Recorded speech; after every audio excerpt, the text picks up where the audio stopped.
We're back with the Opie and Anthony program. I'm so happy to see that Pal Talk is agreeing with what I'm about to say on the show. Yes, Pal Talk gets a little advanced info. I keep forgetting about that. We got the Mike's Pal Talk cameras, in studio. People are checking us out all over the country through the Pal Talk, and they get to listen to what we're talking about as you guys are listening to promos and commercials and shit. I think this is the only radio show in the country where you have the potential of listening in on what goes on during the breaks. Like even MSNBC, I guess, that's what Imus is on? Yeah. You can see during the commercial breaks sometimes, but they turn the sound off. Right. You're not listening in. This show, you can hear the crap we're saying when the mics aren't on. And we say the real shit.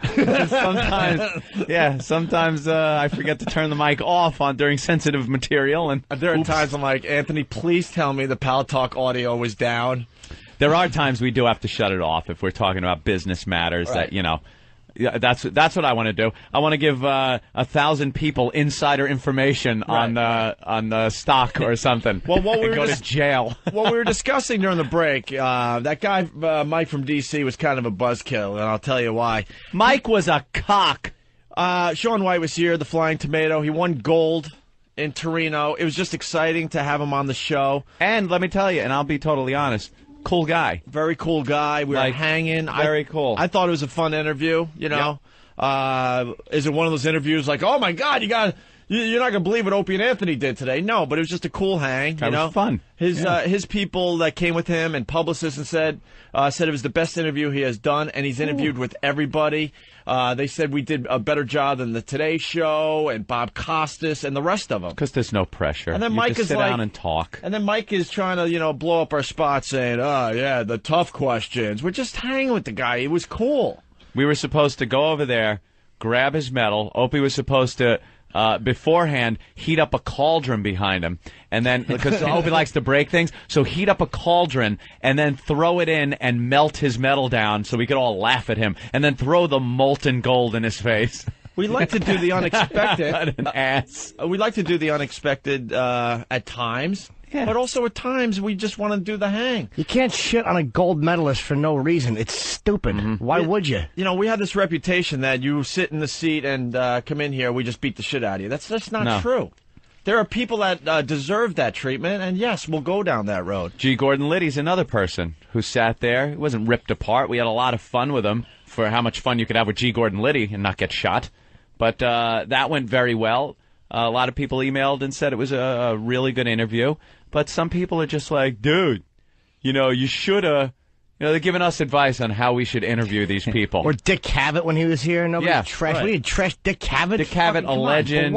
The interviews he's done, the people he's met. That's what I wanted to know about, and that's what we talked about. We're finally turning this thing around. I mean, no one wanted to come on our show because of our past reputation. Yep. We'll still be dicks when we have to be. Yes, of course. If a Steve the Whistler sits in that chair, you will get the host being assholes to this guy. One-man Star Wars guy. One-man Star Wars guy. Come on. Come on. Shaun White's not one-man Star Wars guy. If Shaun White would have walked in here with some kind of attitude and given one-word answers and, been a dick or something, you'd have seen maybe us be a little more, a little less cordial. Yeah, but no, the guy was great, a lot of fun. Had some cool stories. The German fucking watching him piss story. It's very funny. It conjured up an image. Yeah. Take a knee. Yeah. Take a knee, you Nazi, and look at that redhead's cock. And they told me on the way out that they were supposed to do Stern, and now they're blowing off Stern because they got what they wanted here. There you go. They really enjoyed more listeners, by the way, over here anyway. So right. Yeah, the guy's got a gold medal. It's not like he has a disease of the mind. Well, this is it. Gold medal winner. I'll sum it up. We can't just shit on everybody. We can't do it. Because then no one will come on this show. And I asked good questions. I was like, so what was that like? That was riveting. That was a good one. To give people... Jimmy, were you even in the room? Dude, I don't fake it.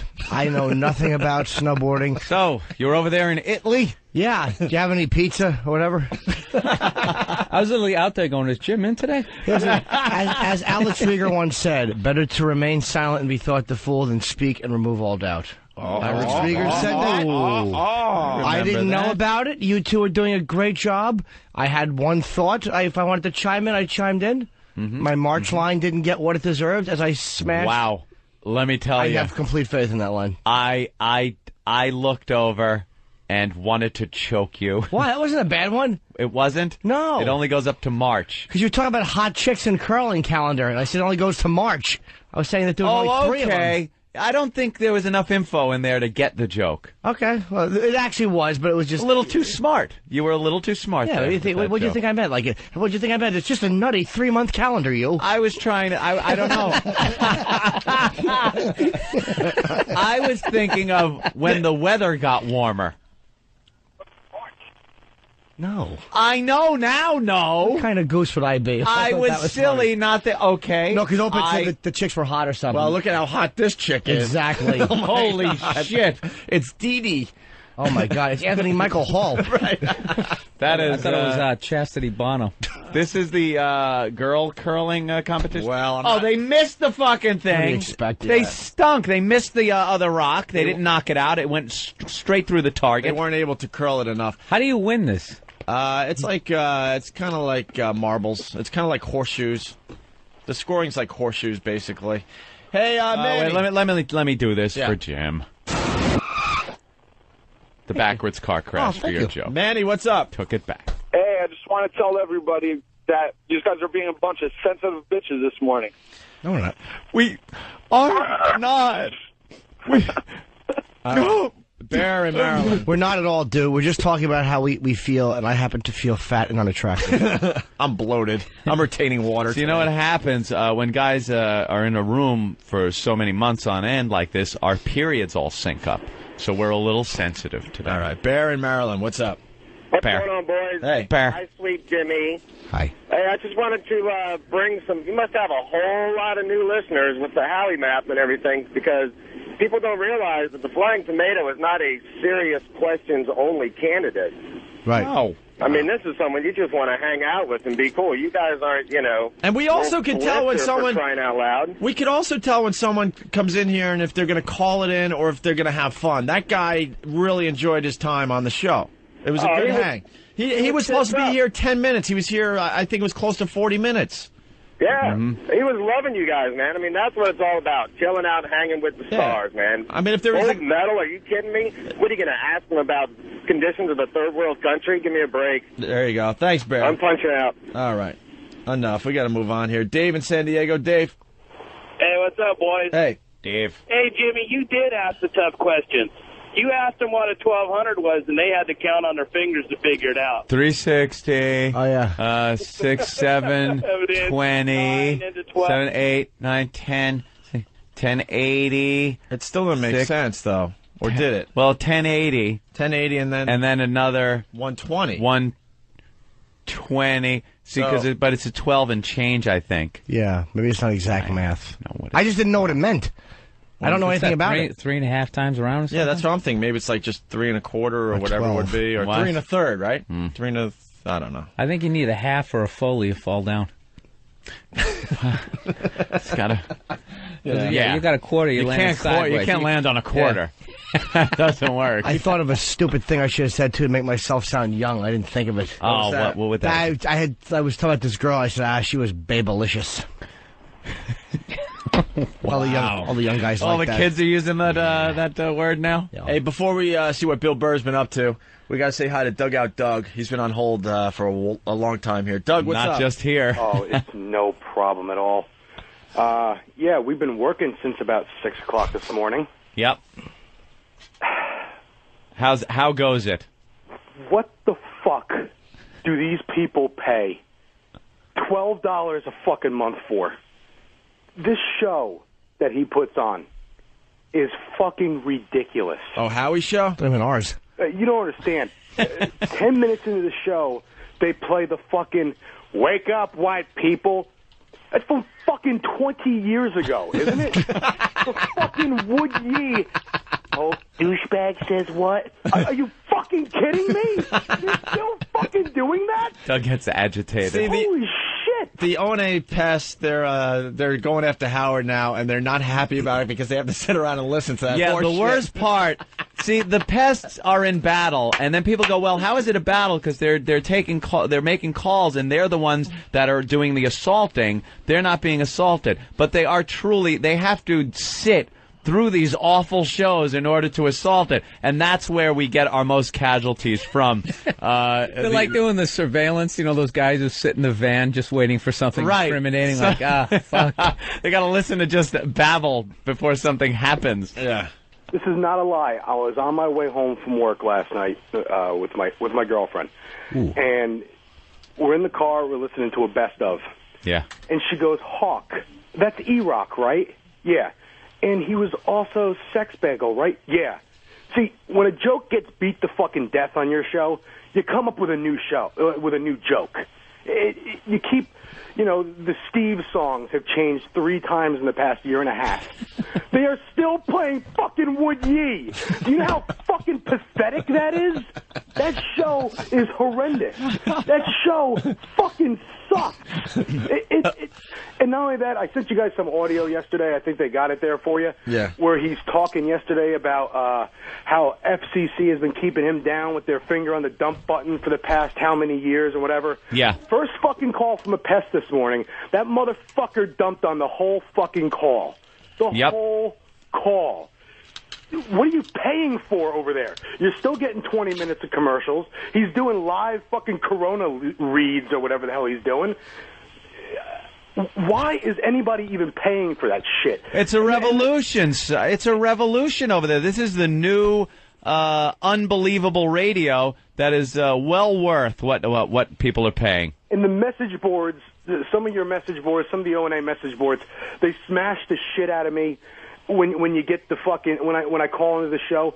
Do you realize that, like, Bob the Juggler called in already today, Mike the Dwarf, Fred the Midget, Frank the fucking Retard? They have the same people on every fucking show, and they're all something the something. I'm going to be Doug the Caller. Is that fucking original enough? You know what the problem is? We have a lot of listeners. He doesn't. He likes to think he does. He likes to think there's something going on over there. But he's not getting calls from all over the country. He's getting calls from people that subscribed because they were part of the show. They were the hardcore fans. But there's no more calls coming into his show just from regular people around the country because they're not listening to him. Now, they're not taking our calls because we're not like, Oh, yeah, forget about the pests. Bill the Magician or whatever the hell you name. Well, you guys just keep the battle going. But I'll tell you this, we are pounding the phone lines. We've been leaving Tim Sabian some voicemails. We have his office number.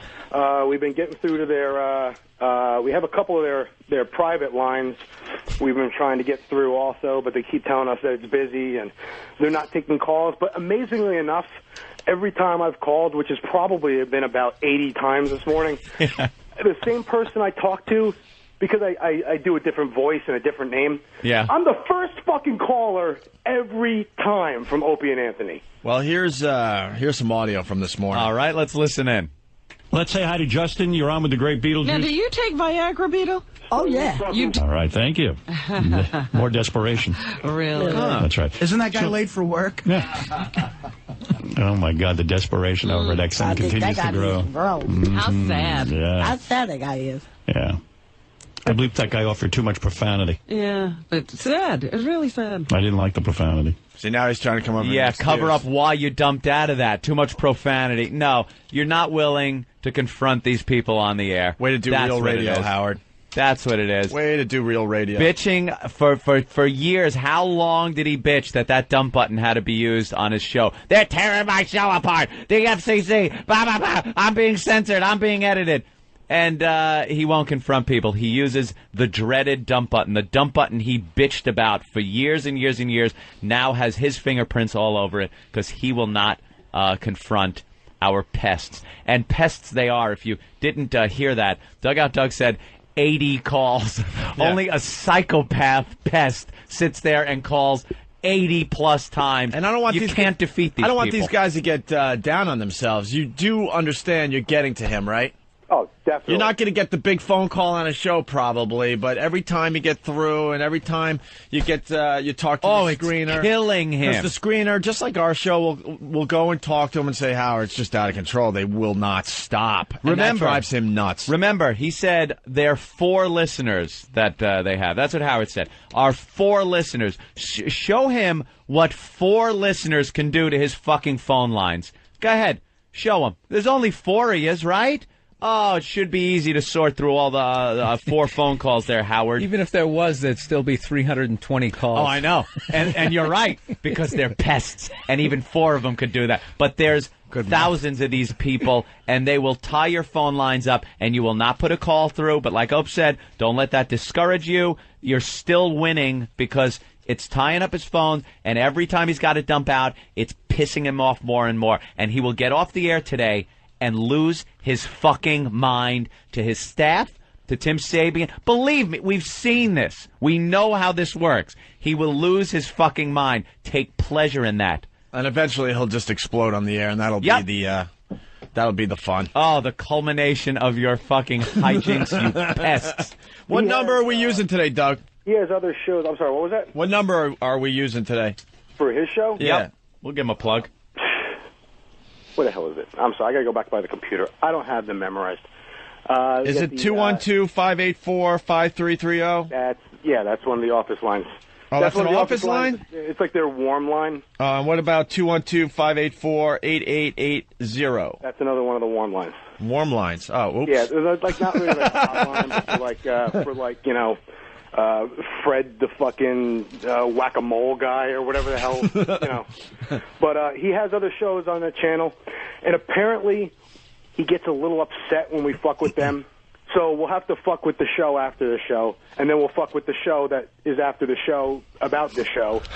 And then I think no matter what they put on the 7 o'clock p.m. Eastern Standard Time slot, we're just going to slaughter whatever they put in there from now on. All right, Doug. We're going to hit whatever that is every night. All right, have fun with this, Doug.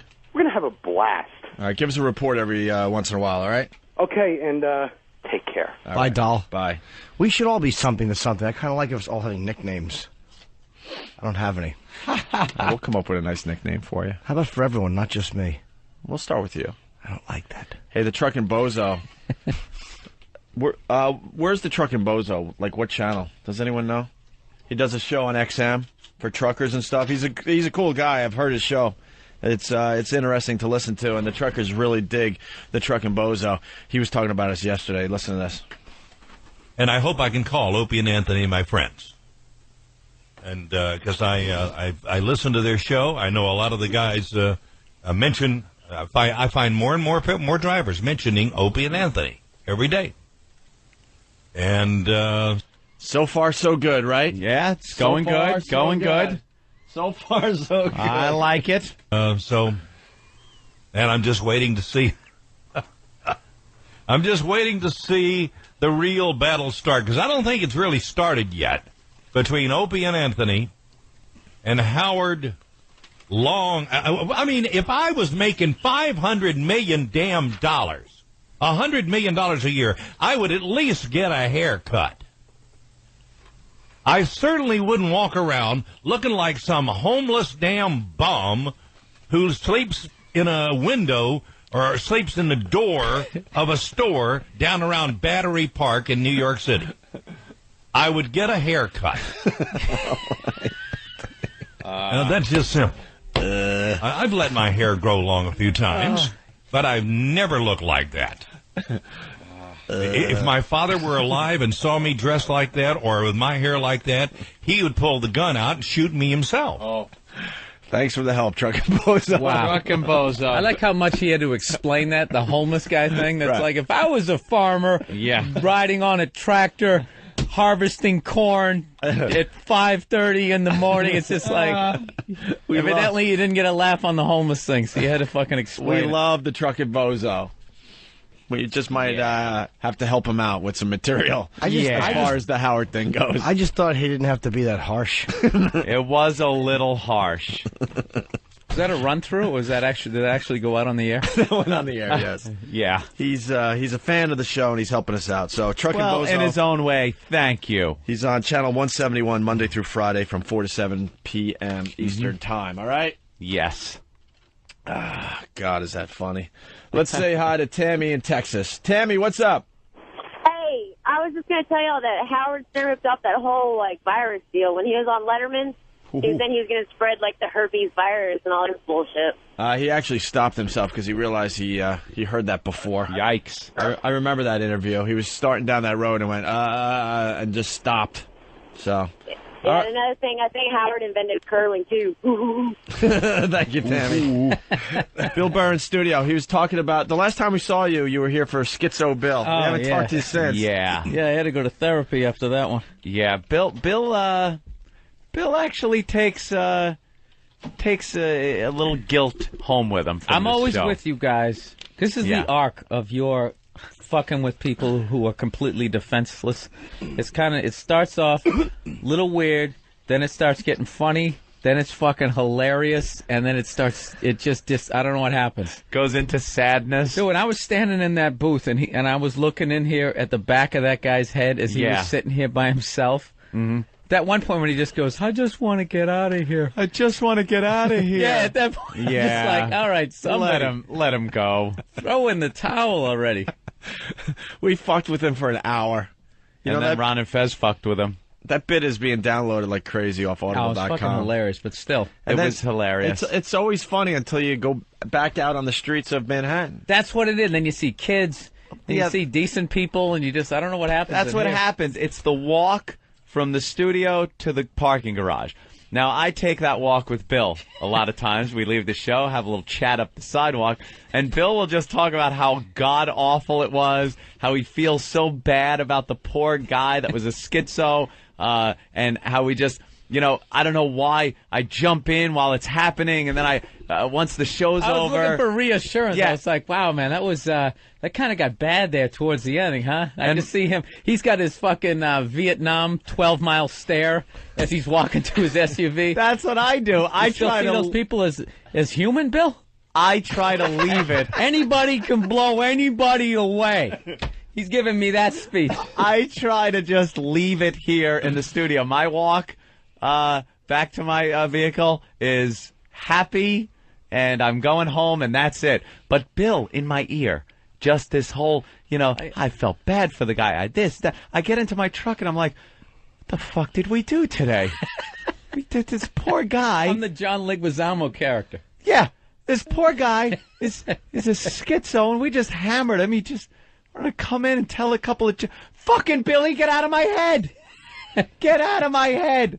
I am not walking. I was fine with you. The first 47 minutes, guilt-free. Right. It was just when he was in here by himself, looking like he was 8 years old. And he was digging for medication. Oh, yeah. He couldn't handle it talking in his anymore. head. I mean, I would have gone fucking crazy. Yeah. I don't know what's going on. It's just like, Jesus. He was desperate for medication that he accepted water from an imaginary person. It was an imaginary person in his mind, the beekeeper guy. He actually accepted water. I thought he was going to lose it. Good news. He's going to be part of our St. Patty's Day broadcast. Extravaganza. At the Hard Rock Cafe. Mm-hmm. Well, this is the problem I now have. I should have been more like Anthony. I felt so bad, I ended up sending him a couple of CDs. Now he won't stop emailing me. Now he's your pal. Yes. See? Now he's your pal. You gave him some CDs. He's probably thinking that maybe you could help him get into comedy. Oh, yeah, all of his personalities have been asking questions. Sure.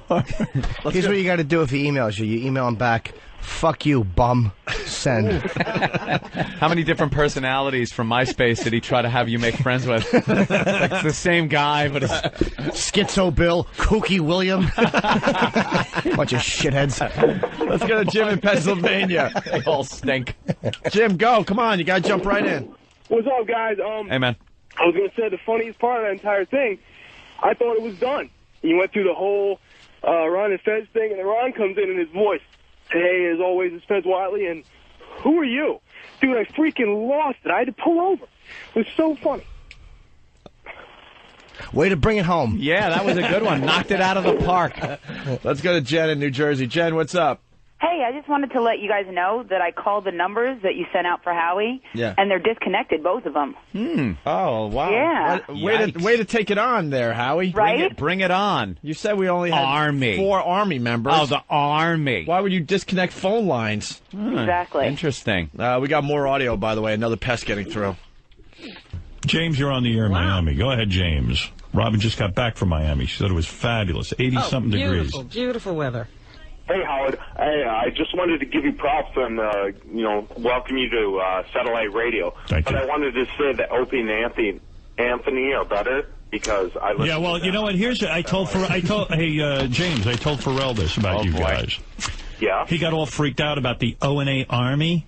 And let me tell you something, James. James, let me tell you something. Me, you don't freak out. It is so sad and pathetic to see XM now scrambling for anything they can get.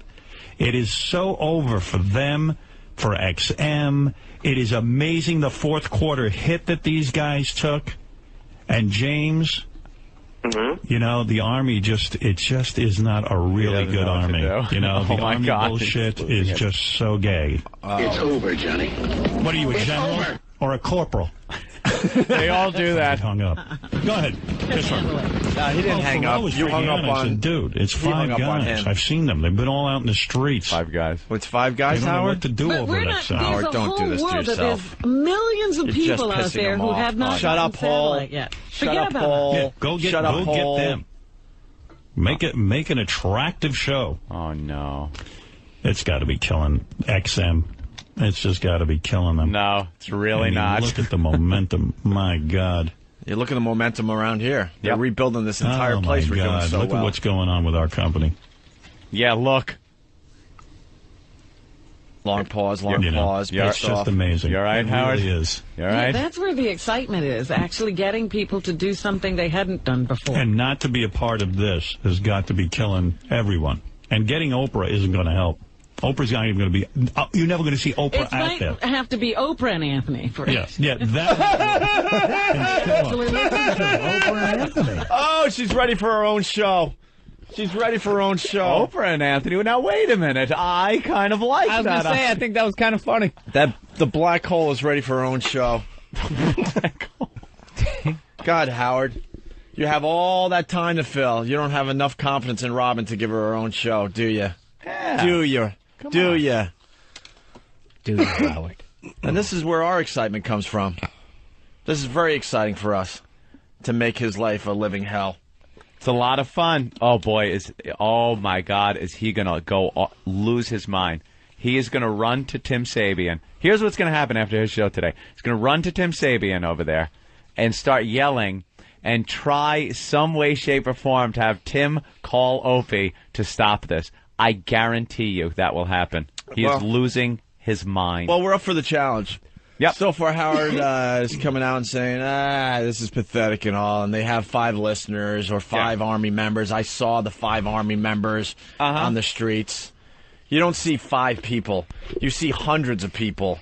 You don't notice just 5 people hanging out in a crowd. No. You notice hundreds of people that are from the Opie and Anthony show. That's a fact. We've been in the same situations. You don't see 5 people that are from some cheerleading squad or something. No. Yes, I would. But if you see a group of people that is enormous, then you take notice. Yeah.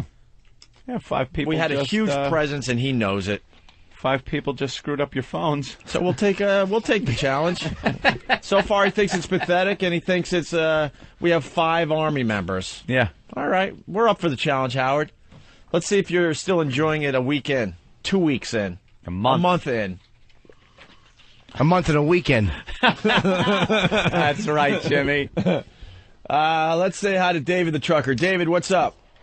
Yeah, it seems that I heard little Jimmy Norton last night on the Cool Guy show on the Boneyard. Oh, Jimmy, comment. I did. You heard me, or someone hurt me? Yes, I heard you. You were spitting on the Cool Guy. Oh, is that a promo or something? It was probably a promo I did for the Boneyard. which was a goof, but it was right after we fought with Cool Guy. You don't tell us when you're going off doing these things? Oh, I gotta tell you about every offer. I turned him down. No, we had fought with Cool Guy, and in the Charlie Logan had me do promos for Boneyard about Sabbath and all this stuff, a bunch of them, and he wanted me to shit on Cool Guy, I think, which I really didn't want to because we had kind of had it out, and I was like, it's done, man. I don't want to be a dick. That might have been audio actually from this show where I spit. I don't know. But afterwards, I was like, why? All right. Like when Jimmy spits. Me too, but I didn't want to do it down in D.C. in a promo. It's like, whatever, we're done with that. Mean-spirited. Good point, Ant. That's what I'm trying to say. We got to get back to the Paula Abdul stuff. Oh, that's where we were going. Well, we could take a break. I don't know where. Okay, it's right there. Bill Burr in studio. Bill, what are we promoting today? You got a gig coming up, right? Bananas. Out in, was it Hasbrook Heights? Yeah. Bananas. How was Poughkeepsie? I heard you were very funny, which annoyed me. Oh, it was, Why does that annoy you? Because you don't want to hear that your friends are doing really well. You don't like hearing that. Jim. I was performing in the basement of the Best Western. Oh, you do the same thing I'm doing, too, yeah. Your Letterman set was very funny, too. Oh, thank you very much. I was listening to that the other day. Wait, that's got to be weird, by the way. You're on Letterman on Friday on TV. But in reality, in your real life, at that very moment that you're on Letterman, you're in a basement somewhere doing the same set, right? Oh yeah, that has got to be so weird. Yeah, just weird. a lot more fucks are thrown in there.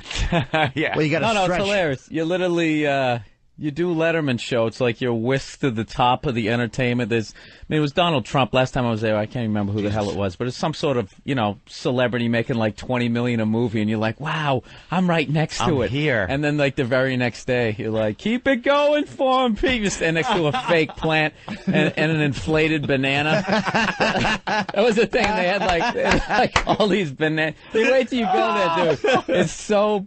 Like, the background is just so wacky, they got all these bananas. Oh, I've been to Bananas many times. Yeah, it's the worst song in show business history. What? Hey, we have no bananas. We have no bananas that today. Gets played? Oh, yeah. Yeah, did they play that? That was the theme song for the club. Well, you know what kills me is they give you a room at the place, and you're on the ground floor, and the comedy room is right below me. So I'm sitting in my room, and I'm listening to the host go, hey, how you fuckers doing? And it's like coming right through the floor. And I'm just thinking, there's no way they rent these rooms out to old people or people with kids. And this dude was clean compared to me. I can't imagine. Yeah. You up there screaming the fuck word. Potty mouth. Yeah, exactly. I will not stay in that hotel again. Last time I was there, I left. Really? Yeah, hotel stinks. I love the gig, like though. it? No, I certainly hate it. Good gig, bad hotel Great room, gig, huh? shit hotel. But that's got to be weird. You're on Letterman and you're waiting to go downstairs to the basement to do comedy on the same night. Oh yeah, happens all the time, my friend. Yeah, with a lot of not girls. all the time. Every couple of months. Now there's a lot of psychos. I attract psychos. I don't do. I have the exact opposite of like Dane Cook's fans. Like every once in a while, I'll get like a Superfinger fan will email me. It's some chick, and when I go to their MySpace page, they'll have like the music. Censorship God. It's always like some sort of Mandy Moore kind of horseshit going on. I'm like, wow, there's a new demographic. I just do not. I'm jealous. He gets all those fucking 18 to 21-year-old Mandy Moore hot chicks, and I get schizo bills and just a bunch of animals. I would fuck 90% of his fan base. Oh yeah, they're all chicks and they're all hot. I'd fuck the other 10% just to get to that 90%. I know, and those are the guys. I'd go through all their assholes just to get to their chicks. And you could mentally justify knowing what was at the other end of this. What's at the end of it? Just keep peeking over the line. Like, all right, you're done. No, his fans are ridiculous. Yeah. Well, why don't we go to break with Bill Burr on Letterman? We played this once already. Let's play it again for Bill. Yes. It was a great set on Letterman. Congratulations, Bill. Thank you. And the plug again, where are you going to be? I'm going to be at Bananas in Hasbrook Heights. Starting Friday? Starting this Friday and this Saturday. All and right. The following week is DC Improv. Here's our pal on David Letterman, Bill Burr. You're checking out the Opie and Anthony program on this fine Whip 'em Out Wednesday. Someone's flashing on Pal Talk as we speak here, Anthony. We love the wow. Wow, wow, wow. It's all about wow. Wow. That's why I like sitting next to Anthony during these. Yeah. That's kind of like you. I just like you like looking up. Well, I can't put any I like them broads over there with their titties out in the, the broads. I can't put up any of the cameras today, so I'm not looking at any of the girls. Well, it is Whip 'em Out Wednesday. Get the WOW stickers on your rides, and then you're in the game. There are ladies out there that will flash you if they see the WOW. WOW stands for Whip 'em Out Wednesday. The stickers are available through opieandanthony.com. There's an address. You send a self-addressed stamped envelope. We send out the WOW stickers. Okay? Right. And if you don't want to bother with that crap, make a homemade sign. That works just as well. But this has been working great for many, many years. Bill Burr in studio. We were talking about curling. We were talking about American Idol. I'm trying to see who else is into this curling thing. Bill Burr, You're really trying, another guy, But then we were all talking during the break how we want to see, like, the amateur curlers. Because they make it. This is the best of the best. They make it look so easy on TV. Olympic curling. Yeah. You know, when they're sweeping, they never hit the rock. They never fall down on the rocks. Dude, that is a great point because this is the best of the best Olympic curlers. You can't find better curlers than the ones you're watching. So it looks like, oh, that's what you do. Everybody plays touch football. You're not an NFL player. Right. It's just like bowling and all that. You watch bowling. As a matter of fact, yesterday I'm going through the channels and bowling was on. Yeah. So I just stopped for a couple of minutes to check it out. And everyone's bowled. Everyone's, every so often you got nothing to do. You go, let's go bowling. You go bowling. You watch these guys. Snowed in. Yeah, snowed in. You go bowling. You watch these guys throw this ball, and it's teetering on the gutter, and then at the last minute it just curves in right into the pocket, destroys every pin on there, and they boom, boom, one strike after the other, after the other. That's the level of professionalism that we're watching in the curling. Yeah. So what is it like now? Because you've been bowling, gutter, 2 pins, 1 pin. Well, because I've been studying this curling thing, and we're taking phone calls. I mean, it's really popular up north, like in Minnesota and all those dumb places. Canada. And they have leagues and all that. Dumb with their winners. Here's the difference. There's 60 curlers, 40 of them are in the Olympics.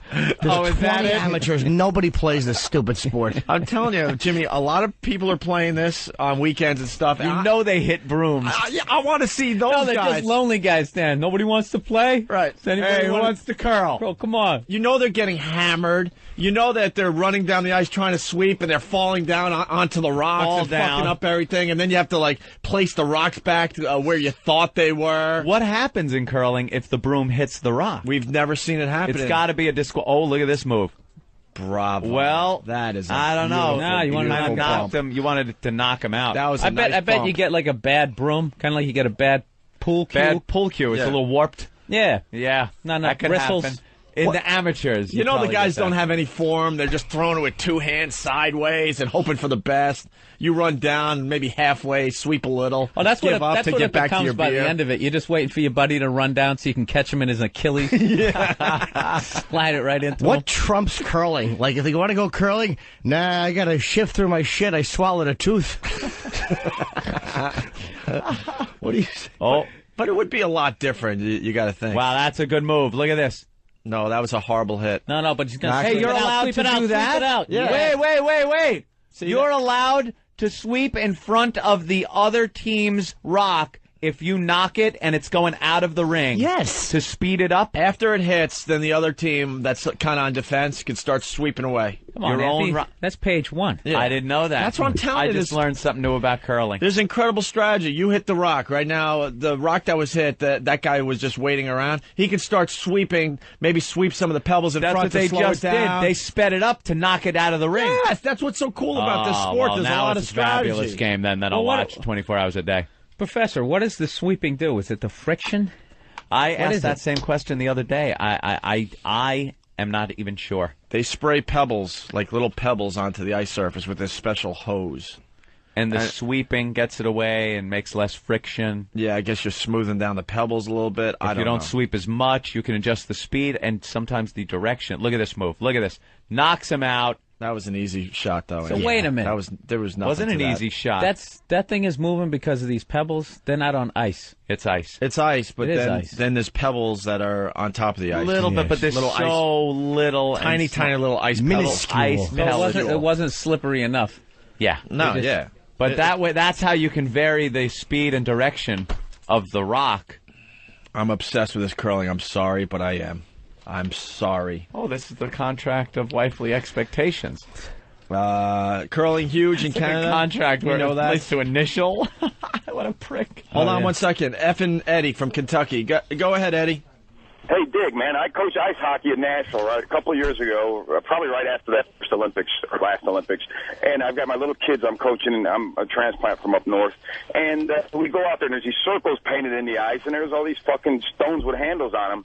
So the little guys start playing with them before we start practice, and I'm like, it's fucking curling in Nashville, Tennessee, and these guys are real serious about it. It's taking over, I'm telling you. Rednecks curling. I'm going to find out when they still got Rednecks going on over curling. there. I'm going to find out when they do it and take pictures. It's got to be a blast. We're always finding bottles, beer bottles and stuff on the side, so I'm thinking it's like bowling. It's got to be a great drinking sport. Well, it's Nashville, Tennessee. It's got to be. There's beer cans littered around everything. Eric? Yeah, outside the library. Yeah. Eric, what's up? I was so searching for the reference. What's up? Morning, boys. This is the last curling call for a while, by the way. Please. Hey, Opie, if you want to try it, we have a private curling club right here in Jersey. A private we're restricted. Well, no, it's privately owned. We own the Private. the building and the Private, no Jews or African Americans. I can give you my phone number off air if you want to try it. You come out and take a look. It's called Bushwood. Where? It's in South Plainfield. It's right off of 287. It's maybe a half an hour away from the city. Why do you have it as a private club? Do you think that droves are going to come in, or I don't understand why it's private? No, it's privately owned like an L, so that we can have a bar and everything. Do you like really that. think you have to worry about the Schwoogies running down the ice with a broom? You tell Russ Howard I'm gunning for him. He's half as good as he says he is. He's going to have to play me to prove it.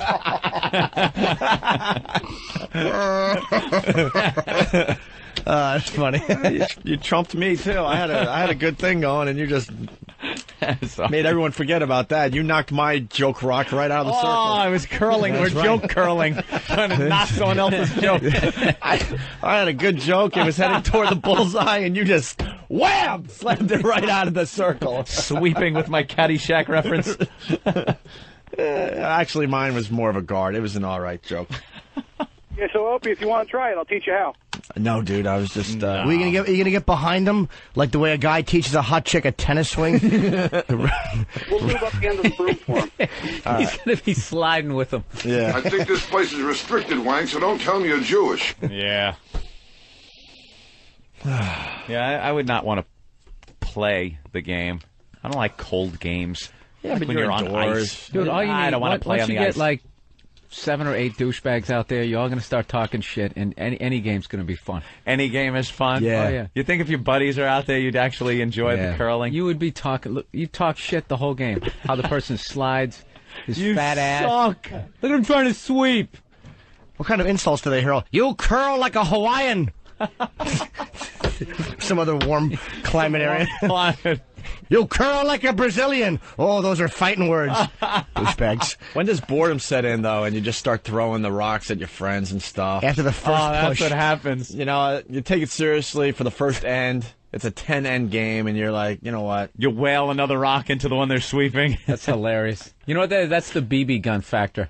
Like, remember when you're a kid and you buy a BB gun, it's like the first thing you do a little target practice, and then 3 minutes later you're like trying to blow your friend's brains out. Yeah. It does escalate fast. That's true. All right, it's all nice about setting up You get cans. firecrackers. Ooh, let's try to blow up a tin can. 5 seconds later, you stick it into somebody's pocket. Starts out with putting a little Dixie cup over it. Yeah. And it ends, throwing them at each other. Or there's a frog hopping around. What is this in my asshole? What's that crackling noise? All right. Hey, we went off on an hour-and-a-half tangent. Oops. We're coming back on the highway here. So we were talking about Paul Abdul. We've curled our bits, Opie. Yeah, we're curling back to the curling American Idol bit. Are you watching American Idol, Bill Burr? No. I don't think so. You got to watch it just to hear what Simon says. Guy's unpredictable. No, you know what? I actually watched it the first few weeks, and everybody really sucks. And Yeah, he just, That's when I usually bail, Bill. Yeah. But this ass got me hooked on it. Nah, Now, you gotta watch the I'm whole into the end now on this one. Now they gussy them up. They dress them all up. They at first they don't care what they come in looking like, but then they do hair, makeup, clothes, teach them how to present themselves, how to I know, address but the then camera. they end up like singing like Barry Manilow Oh, it's songs, awful. and then they critique it. Yeah. Yeah. It's awful. It's like Barry Manilow sucked when he sung that song. And all the other shows, it's all about Simon and what he has to say. On this show, it's all about Paula and what she has to say. Yeah, because she is, as far as I can tell, I don't know. What am I, a doctor? Of course not. So I don't know.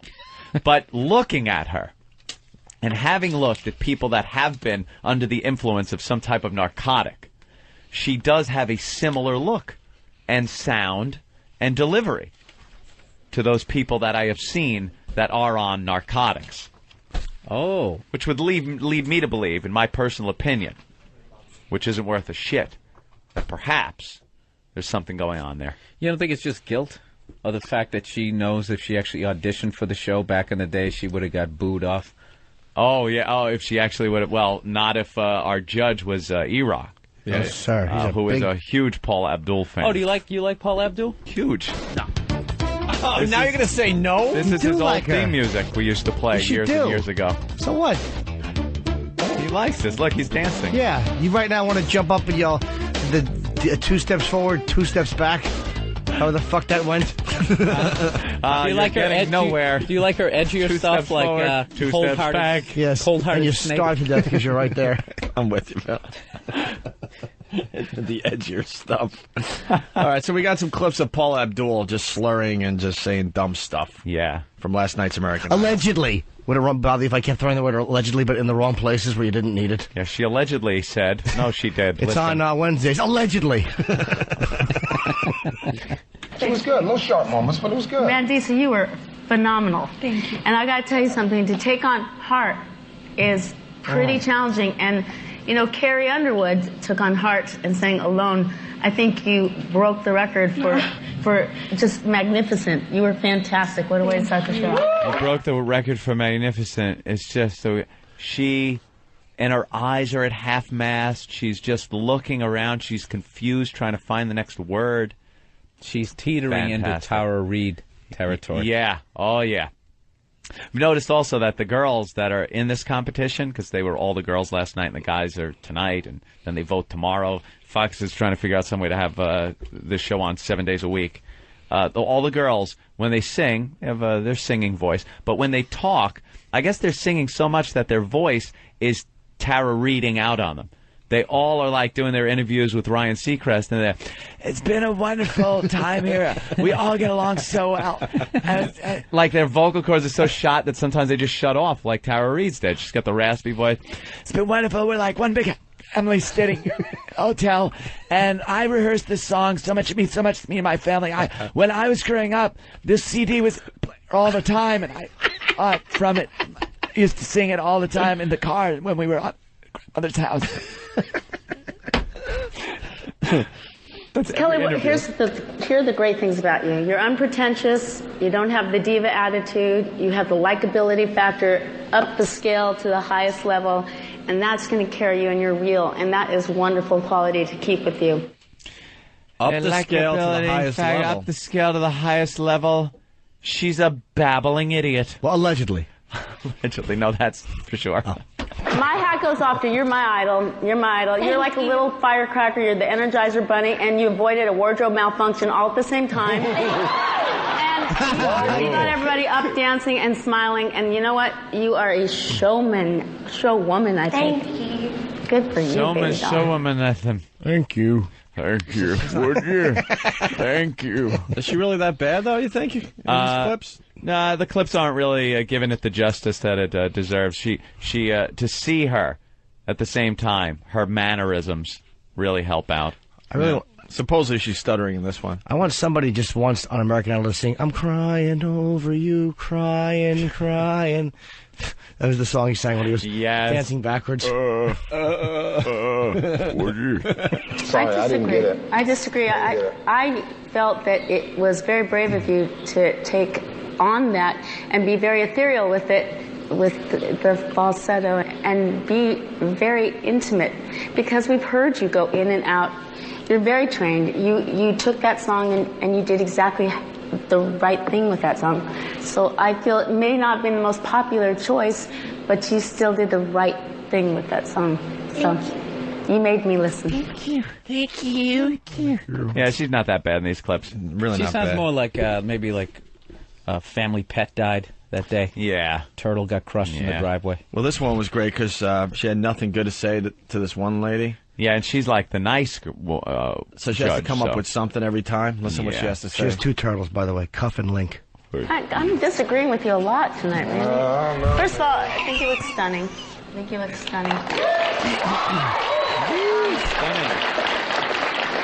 Sharp notes, a few. So what? Okay, fine. Your performance was powerful. Your showmanship was on point. I thought you did a lovely job.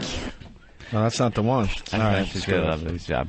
Screw it. That was supposed to be the one where she just says, well, you're beautiful. Yeah, because, well, you're beautiful. That's what she hey, could thank say. you, Paula. Say about it's a that. singing competition, you idiot. I like when Randy gets street and says dog. Oh, and he's got the dog pound. What? Yeah, all the guys that were sitting waiting for tomorrow's competition, which is tonight, he would go, what do you think, dog pound? And they'd all wave their fist in the air and go, ooh, ooh, ooh, ooh. You know, That's I've seen that somewhere. Yeah, he completely bit Arsenio's bit from 20 years ago. Is he really trying to get back in touch with his roots and apologize to black people for being in Journey? Yes, he was the bass player in Journey for a while. When the fuck was that? After the original bass player left. After all the hits, let's just put it that after all the hits. Oh. Loving, touching, squeezing, you won't be here. No. Wheel in the Sky, no Randy Jackson. When the there. lights, when the lights go down. When they were opening for Great White? Yeah, then you'll see Randy Jackson. Open playing Arms? bass. Open Arms, no. Sorry. Anyway, you Ross want Valerie was the bass player for Journey back then. Yeah. If anybody wanted a little trivia, wanted to know who Randy Jackson Actually, I replaced. didn't know that one. Very good, Anthony. Yes. Hey, what's up with this contract, Bill Burr? You emailed this to everyone last night. Oh, this is just a cute little contract that this guy who's up on, allegedly, is, Bill. is up on some sort of child abuse, sexual assault. All right, who is charges? Let me just preface that. Yeah, a little At least on this tattletale. show, right? Rat. And Family's full of rats. Even on the the kids. on the Smoking Gun, they had his contract that I guess he had his wife sign if she was actually going to be his wife. It's called the Contract of Wifely Expectations. All right, now what is the problem with this? I failed to see the problem. I just want to, give this guy, to have the balls to actually write this up. I don't know what the fuck he said to his wife to get her to sign this shit. Did she sign it? I have no idea. I mean, the guy was married, I There's think. spaces where she has to initial after every paragraph, every point. You know what? I have to be made. honest here. My girl fucking sent me this shit. I read the first paragraph and a half, and I'm like, this is a fucking home run. I didn't read the rest of it. But I just... Because I'm thinking the other way. I'm thinking this could be one of those joke emails that you just send to your buddies at the office. No, This it's was on on the Smoking it's Gun. on the Smoking Gun. They're pretty So good. there's some credibility behind this. Yeah, they huh? don't. Jim, they're pretty good over there, right? Yeah, they have a pretty good track record. Because this almost looks like the same shit as, like, why chocolate is better than men. No, this guy looks like a guy that was having some issues with a wife and figures to let me lay down the law in a contract form. Incidentally, this is true, I've read a contract like this that was signed by Carla Homolka.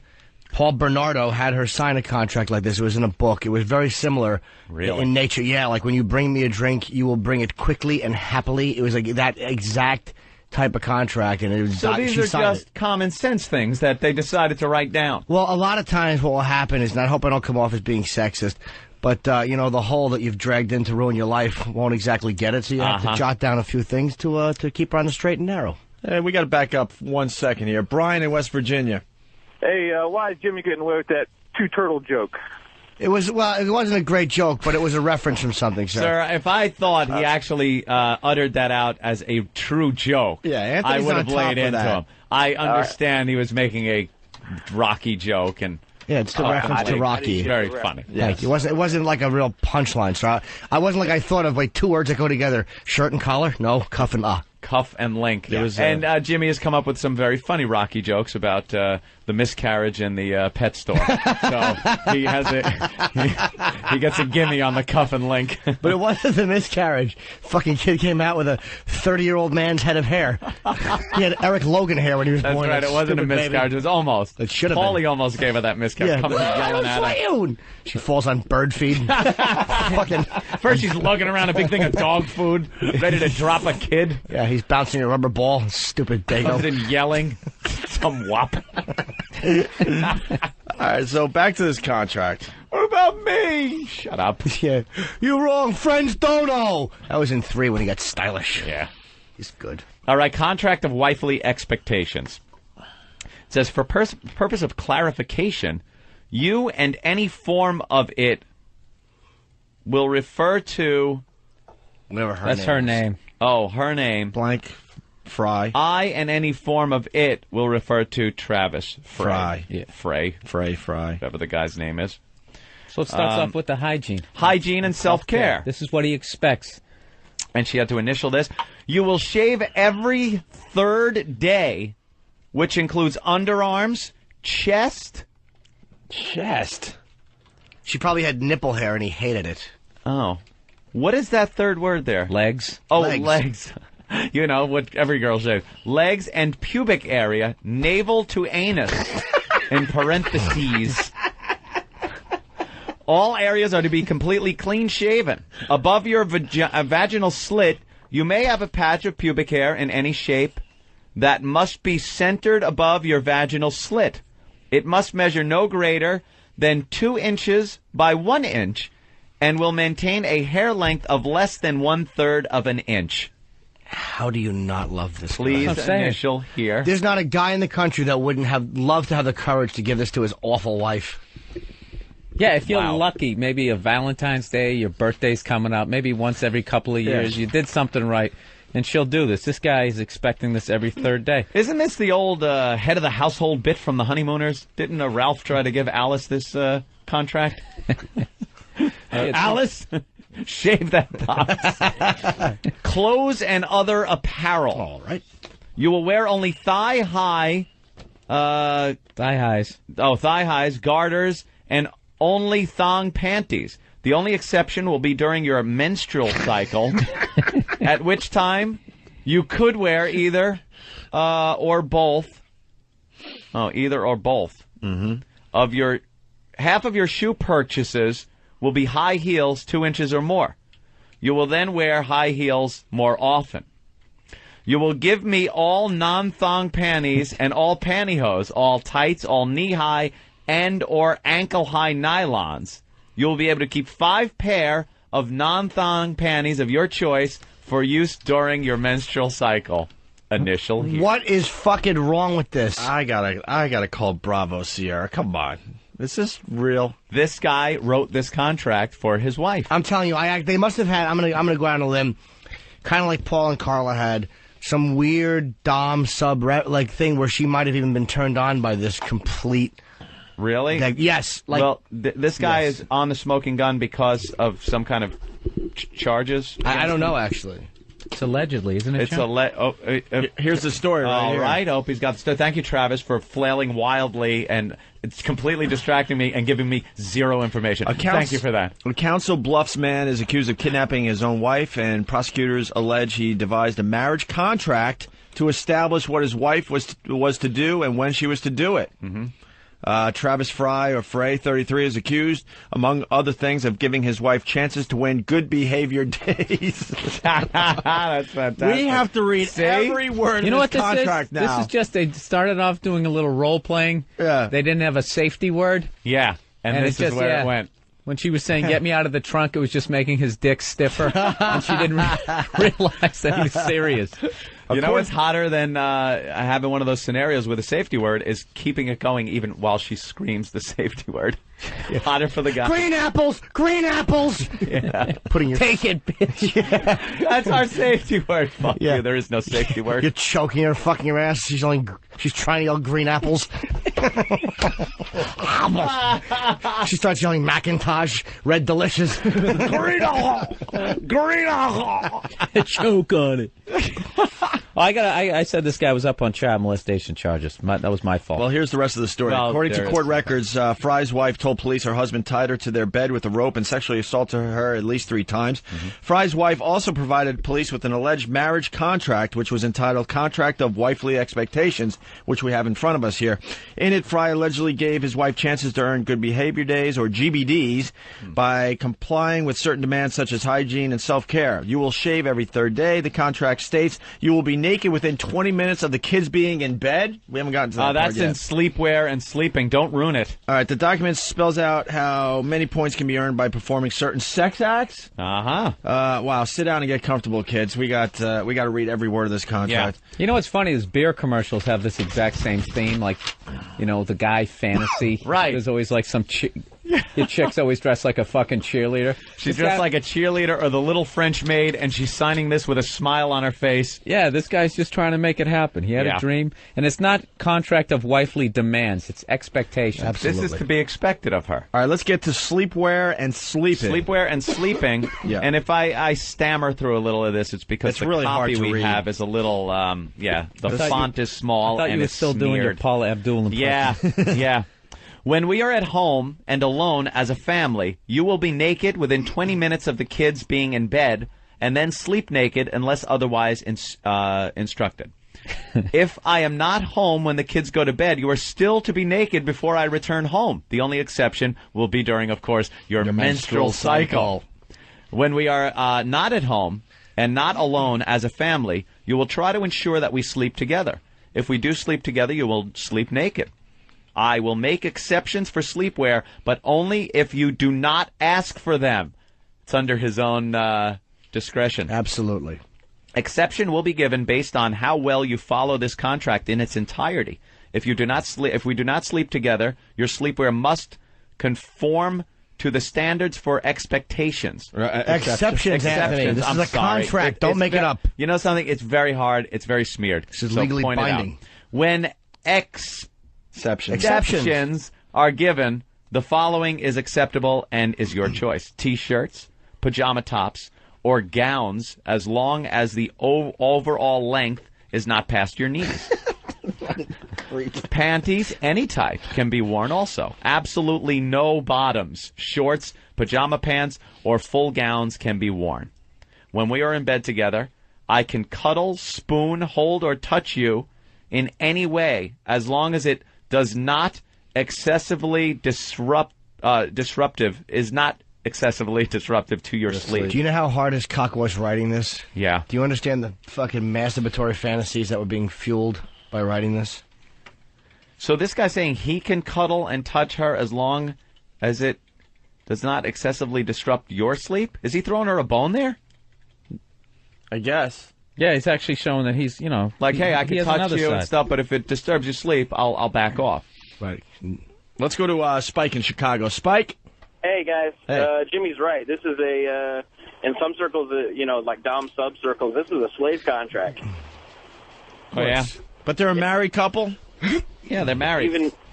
Sure, married couples, non-married couples, they'll write up contracts stipulating everything from what they have to do in bed to what they have to wear and how they give oral sex, all that kind of stuff. There's so much I just don't know about out there. Believe me, I'm rifling through thoughts to put down for a contract of my own. I love this idea. All right, Spike, thank you. Let's go to Charles in Delaware. Charles? Hey, question. Hey, good morning. Hi, Charles. Hey, man, can you speculate? What do you think would be a max hardcore's marriage contract, Jimmy? Jesus, I don't know. You will wear a septic tank on your head. You will not cry when I bring back memories when we were 4. Yeah, it's awful stuff. I'm digging my time. All right, let's get back to the contract of wifely expectations. Here's my time. When we are at home and alone as a family, from when you are to be naked until 12... Do you know if that's p.m. or a.m.? A.m. Until 12 a.m. They go to bed early, it looks like, because they got the kids and stuff. Yeah.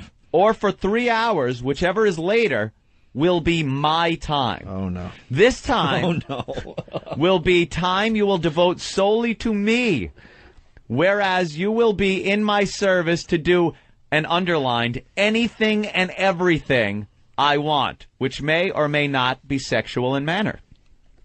When we are not home, or not alone as a family, my time will be modified as follows.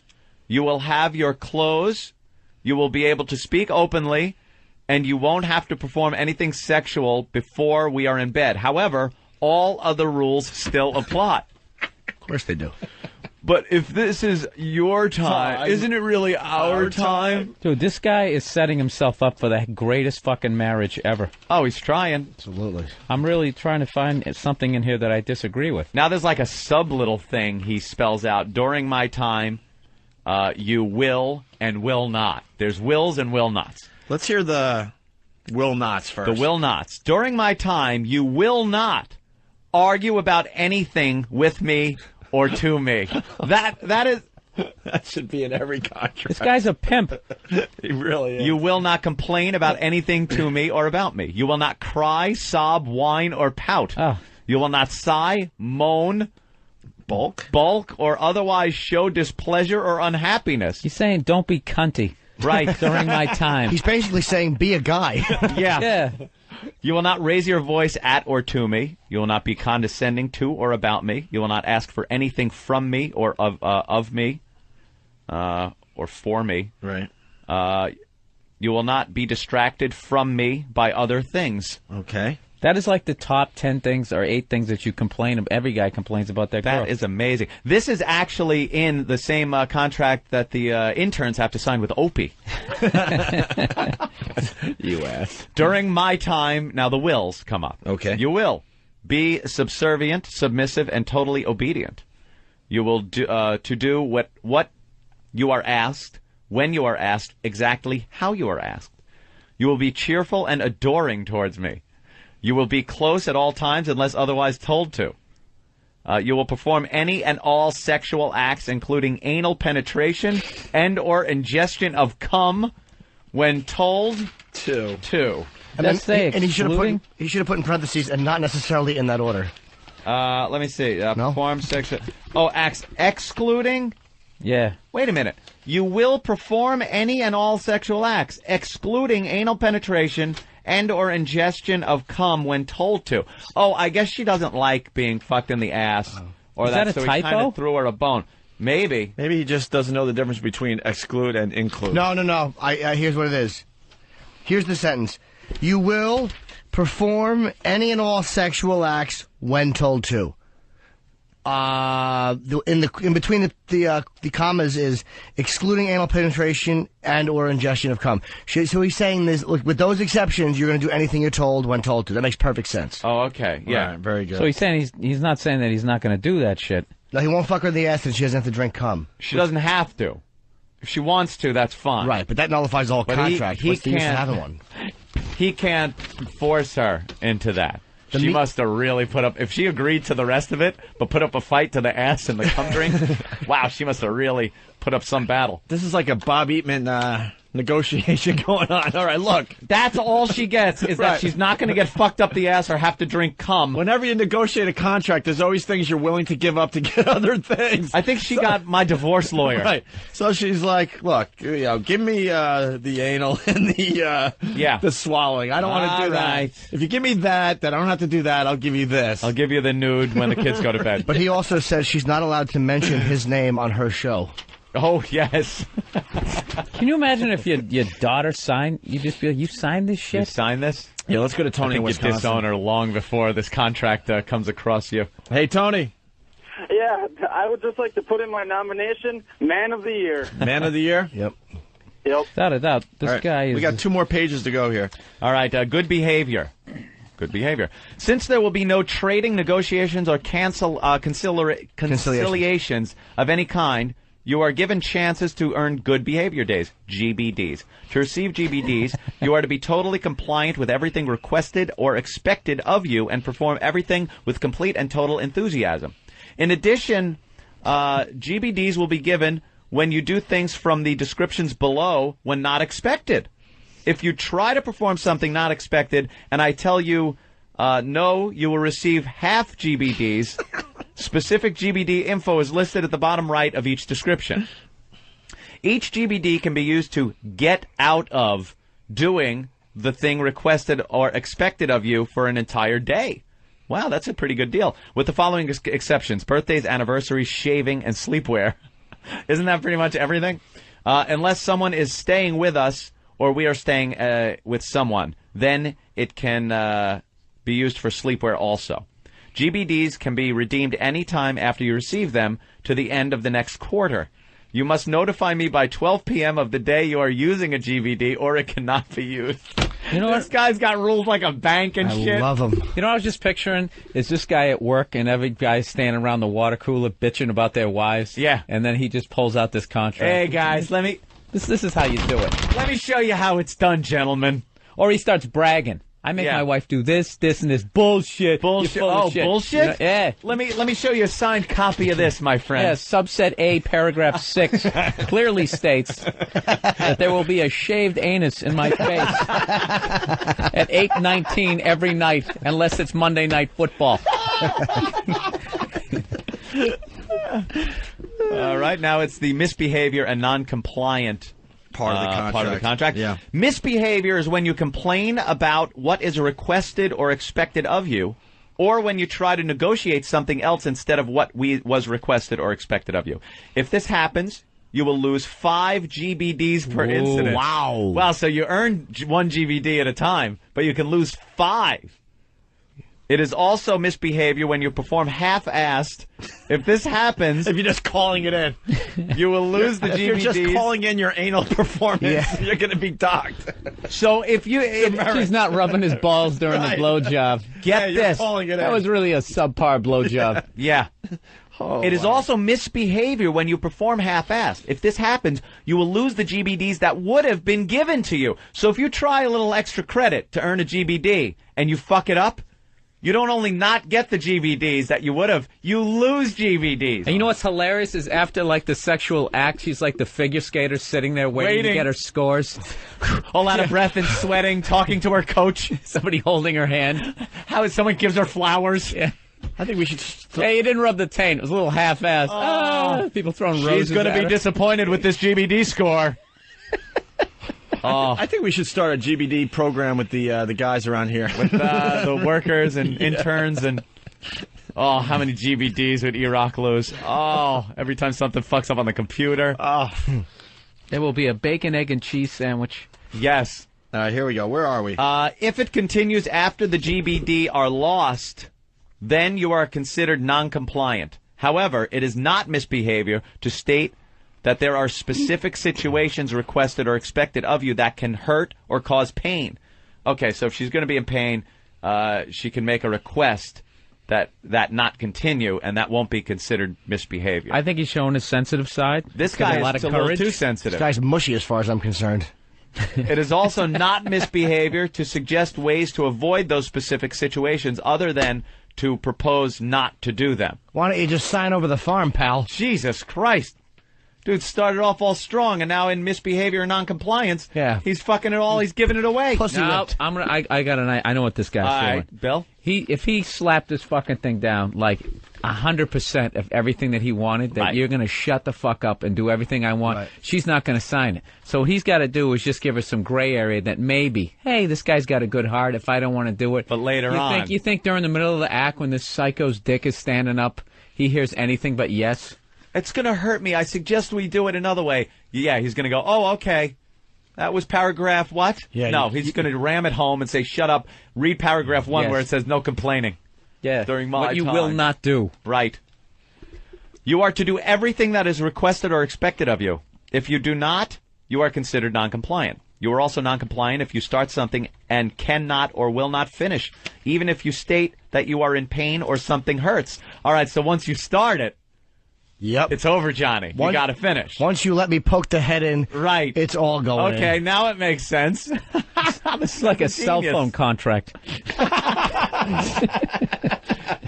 Shit. Between the hours of 8 and 12.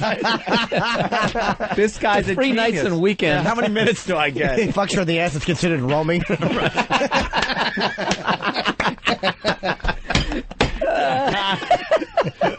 He gives her something in the one paragraph, but the very next paragraph he figures out a way to take it back.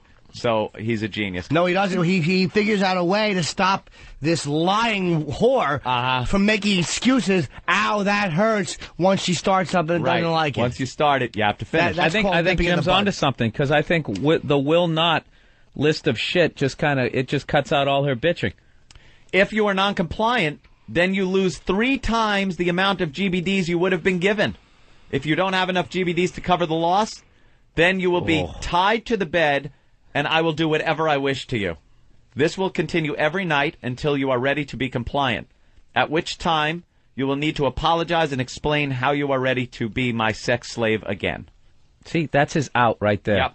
All he's got to do, if she keeps bitching that she doesn't want to do something, he totally decides when she loses the GBDs. So all he's got to do is just get her balance down to 0, and he ties to the bed. Now he ties to the bed, does whatever, it doesn't matter. Negates everything he's given her. But he does give her a chance to explain how she's ready to be the sex slave again, which I like, because there's always room for a compromise. It's important. Yeah. Yeah. Sleep time and on demand. Sleep time is from an hour after we are in bed until an hour before the alarm is set for. You are to set the alarm according and tell me what time it's set for, you dolt. That's what it says. Yeah. If it happens that we are traveling or we are at an event and we are not able to be home or in bed, then sleep time will be considered 11 p.m. to 7 a.m. During this time, you are not expected to perform anything. However, at any time, I can cuddle, spoon, hold, or touch you. There are certain circumstances when you are to perform any and all requests immediately. This will, on demand, mean what I say, when I say, where I say, how I say. The circumstances are any time from 20 minutes after the kids are in bed up to an hour after we are in bed. Any time from an hour before the alarm is set to when the alarm goes off. Anytime we are alone and without the kids, 8 to 11 p.m. and 6 to 7 a.m. when traveling. So he's leaving himself every opportunity. But you know what, dude? Like, it's funny, but I'm like reading over this with you, and there's definitely flaws in here that are probably not going to hold up legally. Could be a couple of flaws. Yes. Yeah, but if you initial it, I mean, this is like a rental car contract. You're pretty much... Yeah. Yeah, you have a contract when you rent a car, right? You got to initial this. They make sure you initial insurance. This, so there's no sex. Has she taken the extra insurance or not? Yeah. On this. Yeah. You have to bring your asshole back full of load the same way it left, or else they charge you extra per mile. Dressing up. For special events that we are to dress up for, when we are going to someone else's house or just the two of us are going out, your clothes must meet my approval. General rules are: panties are always optional and need not be worn. Only thigh-high and garter, no pantyhose. If you are not wearing thigh-highs and garter, then no panties. All skirts no lower than 2 inches below the knee, unless it's for church. Oh, great, he's religious. GBD, 1 for each time that was not expected, 1 per week, only if you had to. That makes no sense. Yeah. At this point, like Jim was saying, his dick is so fucking hard. Engorged. There's more typos. He's seeing spots in front of his eyes. Lefty. His cock is hitting the bottom of the computer desk. He started off the end of last page. He had a typo. Now sentences aren't starting to make sense. It's like when you read like a veteran's battle journal. Right. Yeah. He starts off. Wow, it's pretty sunny over here in Been Nuremberg. Quiet lately, missing you. And then the end is just this scroll of my God, the death, the destruction, the bodies. Guy's got clear stuff just caked on the mouse. He's gluing, his cock is gluing itself to the bottom of the desk just from being pounded and held and fist wrapped around it. Because at this point, he can't believe he's going to get away with this. No, he's looking at their wedding photos. At this point, photos. he's thinking, I'm going to get away with this. This is going to happen for me. Now shaving. He does all thing on shaving again. Shaving will be done every 3rd day and includes underarms, legs, and pubic area navel to anus. All areas are to be completely shaven. Every Saturday, you are to use the wall clippers with a guard no greater than 1/2 an inch, and then present yourself to me for measurement checks. Jesus, this guy has he has an endorsement deal. Yeah. Toe jam. Clip him. Above your vaginal slit, you can have a rectangular patch. Is hair allowed in the asshole? Why? Because I'm too hairy, sir. Is that a hair on your anus? Go ahead and shave it. They're paying for it. yeah. She's shaving it. You fuck it.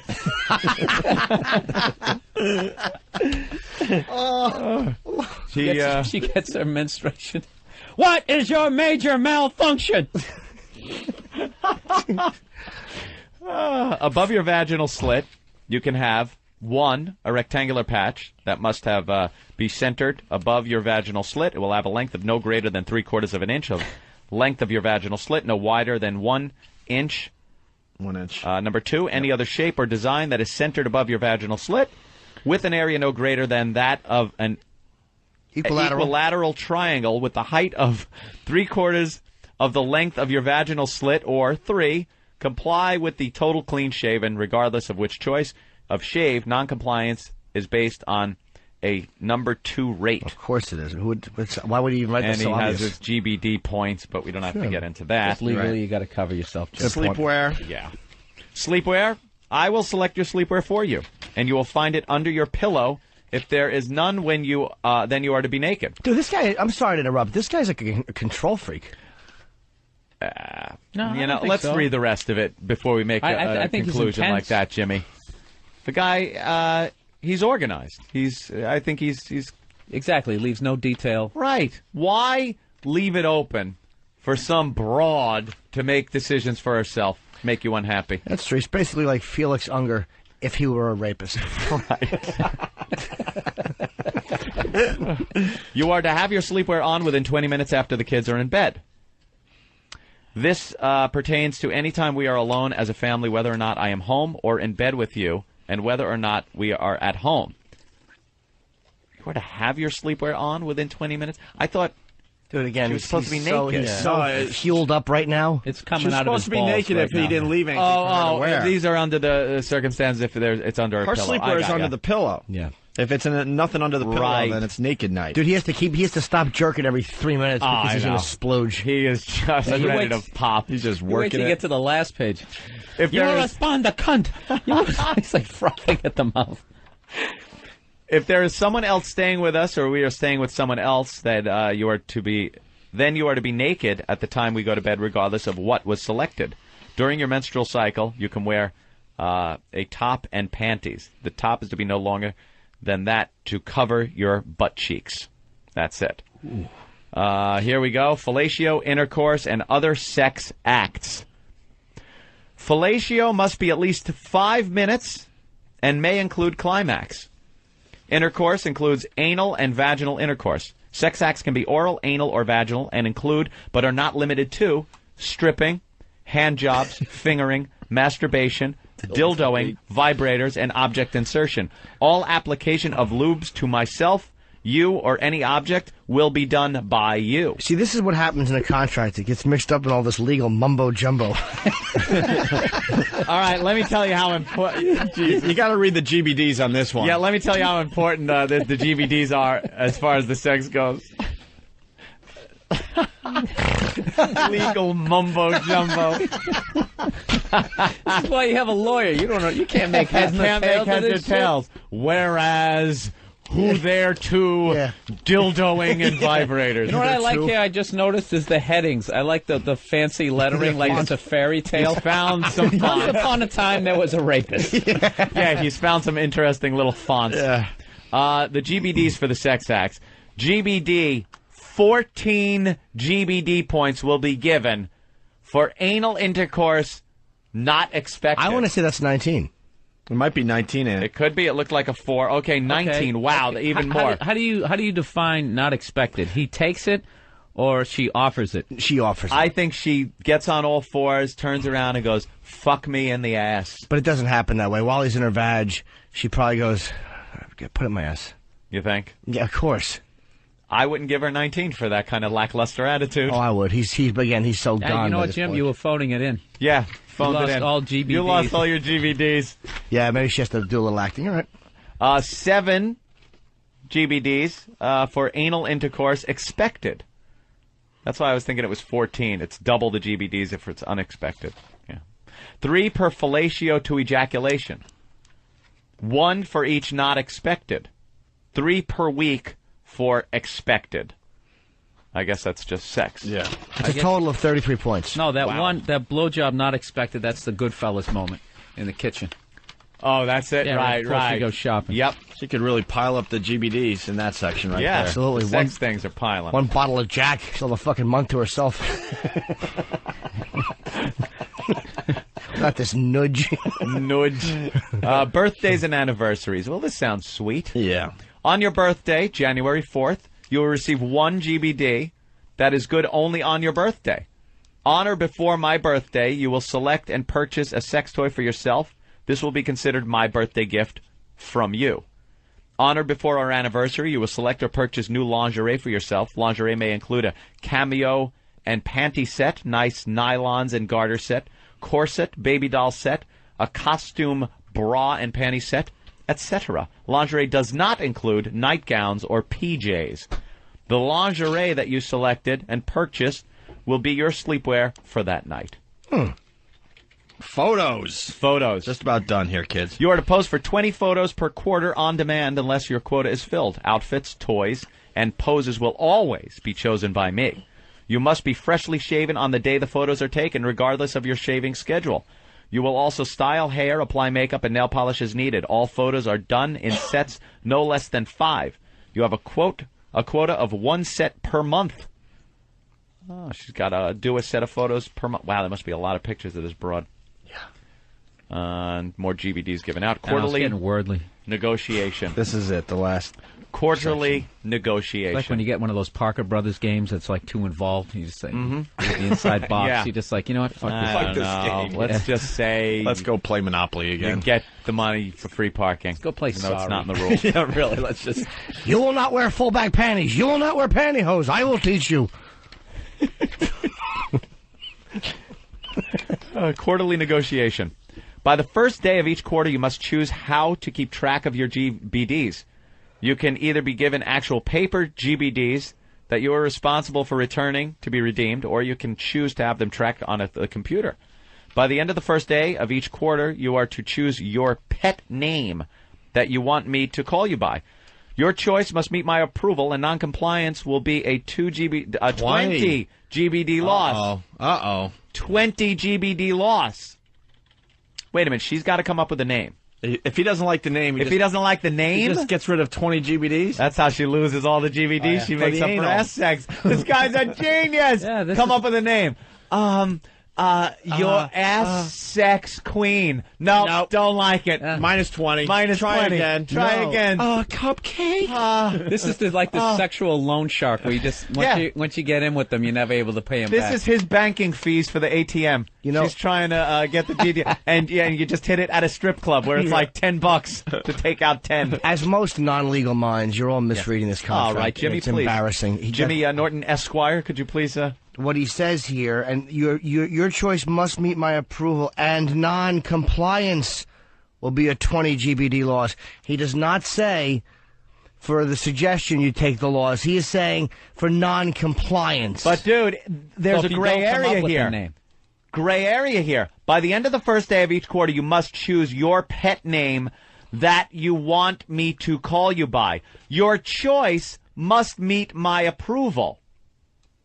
And non-compliance will be 20 GBD loss. Right. So he can say, obviously it seems as if her not coming up with a name is non-compliance and will cost 20 GBD. Or by not changing it. But he can turn this into, at any time of his choosing, that if he doesn't like it, it is also non-compliance. Does say your choice. It's in the same paragraph. Your choice must meet my approval. Counselor? Non-compliance is about not coming up with a name or not changing it. Maybe it's written in a gray area way, but it's not about coming up with a name because that's too much gray area. Nobody would sign that contract. It would be silly. Yeah. Well, you know something? Let's leave that to the lawyers to argue about for years. for years. Believe me, well, a lot of people think that Ginsburg will go one way and Thomas another, because Breyer is very predictable at this I stuff. remember Frey versus Frey, the vaginal or anal intercourse. No, it's more like I remember Jefferson versus alleged slave lover. This is not a contract. It is a description of rules for you. You can, within 2 weeks prior to the end of the quarter, request a change. If you request a change before that time, you will lose 10 GBDs. Negotiations requested in a timely manner will be done after you are in your sleepwear. All properly made requests will be considered. Changes made will be explained at the beginning of the next quarter. So she does have a chance to negotiate. That is brilliant. This should be posted online, to be printed out, and taken home by every gentleman. As a great man once said, if she shaves her clit, you must acquit. Let's go to Clown Raper. Clown Raper. That's not his real name, Opie. Clown Rapper. Rapper. I like Clown Raper myself, but all right, Clown Rapper, what's up? This guy is not the genius that we think he is. There's no fatty clause. Where is the fatty clause? Oh, a weight gain clause. God damn. Excellent point. Subsections. This is like you know what this is like, though? This is like our own Constitution. This is like our Constitution. You need some amendments. You start it. You got to start somewhere. We the people. Right. But I think he covers And then it. you kind of add amendments to the whole thing. A fatty amendment. What do you think? Bill thinks it's covered. I don't know This if is how I he agree. covers it. For any sort of noncompliance, he takes away the GBDs. He ties her to the bed. She can't eat. So she put on, 2-3 pounds. You just leave her there for a couple of days. Okay. Right. So in this contract, he has ways to keep her thin. You feed her dry wheat toast for 3 days. Good point. Let's go to Eric and then in if Tennessee. she continues to complain, you can bang her in the ass the rest of the week. Eric, what's and up? She can't. Hey, boys, I'm getting married in 6 months. Can you send me a copy of that? Yeah, where can people get a copy of this? Because everyone's asking for a copy so they can check it out on their own. RichVoss.com. Bonnie actually made Rich sign it. We might have it linked up on opieandanthony.com. Let's say hi to Stacy in Baltimore. Stacy, what's up? Hey, I just want to call bullshit on this whole thing with this chick because personally I think she's just an ultra submissive chick. She got into this relationship with this guy who's apparently super dominant, and the two of them did this together because they're both really kinky and into it. And now the relationship's gone sour, and she's like, oh my God, he treated me so badly. I just believe it's bullshit. All right. Oh, so you're saying he didn't kidnap her? No way. Yeah, it's a real story. You can go to the Smoking Gun to check out the contract for yourself. Natasha, what's up? Miami. Hi. I love this idea. I can't wait to download it for my husband. Wow, you really like this? Yes. Actually, I can't believe he didn't think of this. Why? Are you a sub? Yes. Good girl. Ooh. So you would sign something like this? Oh, yeah. Yeah, I think, when we were dating, he was much more controlling, and I loved it. And now he's, getting a little bit afraid of me, and I don't like it at all. Do you like your hair pulled? Oh, yeah. Well, that's nothing. No, of course it's not. What do you mean, like nipple clamps you like, your face slapped? Yeah, what's the craziest thing you do there? Craziest thing? Well, he once really kind of hurt me when he, put clothespins on my nipples and did me up the ass at the same time. That was a little much, but... Broke a little sweat there? Does he bite you? Oh, yeah, he likes to bite. On your back and stuff, right? Oh, yeah, everywhere. How about being choked? No, I'm not really into that too much. Oh, no decent girl. We tried that, actually. Jimmy's going into a trance. No, I just want anyone else notice that? His desk is How about lifting up choking? over here. No, I have to pee. I couldn't get a rod right now if I had to. How about a suffocation with a pillow? I'm not into that either. What about locking you in a trunk for 2 hours? How about if I fuck you in the mouth and pinch your nose? That's hardcore. All right. Natasha, thank you. Bye, you're a good girl. Yes. Let's say hi to Turtle from Whackbag. Turtle. Hey, guys, I live in Iowa, and this guy is absolutely a visionary, but he's being condemned by the local papers and the television. They're calling him a sexist, misogynist, just basically asshole. But goose. I think he's visionary. The reality, yeah, he's ahead of his time. We're not ready for this. Exactly. They thought that Galileo was a kook, and all these other people. Turns out they weren't. Let's go to Jerry in Pennsylvania. Jerry.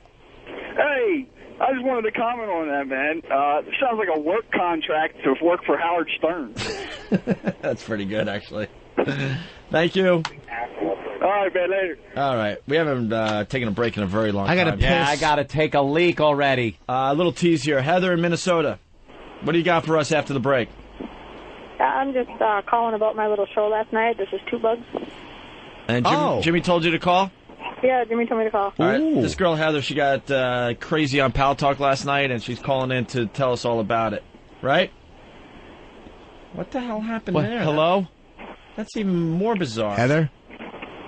She's back on hold. I have no idea how that happened, but we still have Heather from Minnesota. What room was she in, Jimmy? It might have been it was one of the Opie and Anthony fan rooms. Because I couldn't even get into the goddamn Opie and Anthony fan room last night. I always can. There was 250 people in there, so it peaked out. And I was trying to get in, and it kept saying, the room is maxed. The room is maxed You need out. to get more memory on your computer. That's what the problem is. No, it's not. I'm telling you, no. Stop using dial-up. What's Pal Talk? What is this? What are they doing with the curling? You don't even want to know, Anthony. They've taken out a giant compass. They're measuring to see who's closest to the bullseye. Is that it? And the guy throws the red thing out? That's why that's not in a bar. How much do you think that compass cost? Thousands. It's got to be a few bucks, yeah. Perhaps more than that, Hope. It's got to be calibrated by a professional calibrating guy. All right, listen. What do you do for a living? I calibrate the curling compasses. The curling compass. No, but Anthony, you just got to get some more RAM in the hard drive thing. The RAM in the hard drive. Yeah, that's what it is. Load it right in the side of it. Bill Burr's a blithering idiot when it comes to computers. I know a lot about him. I used to work at CompUSA. Jimmy Pissoff?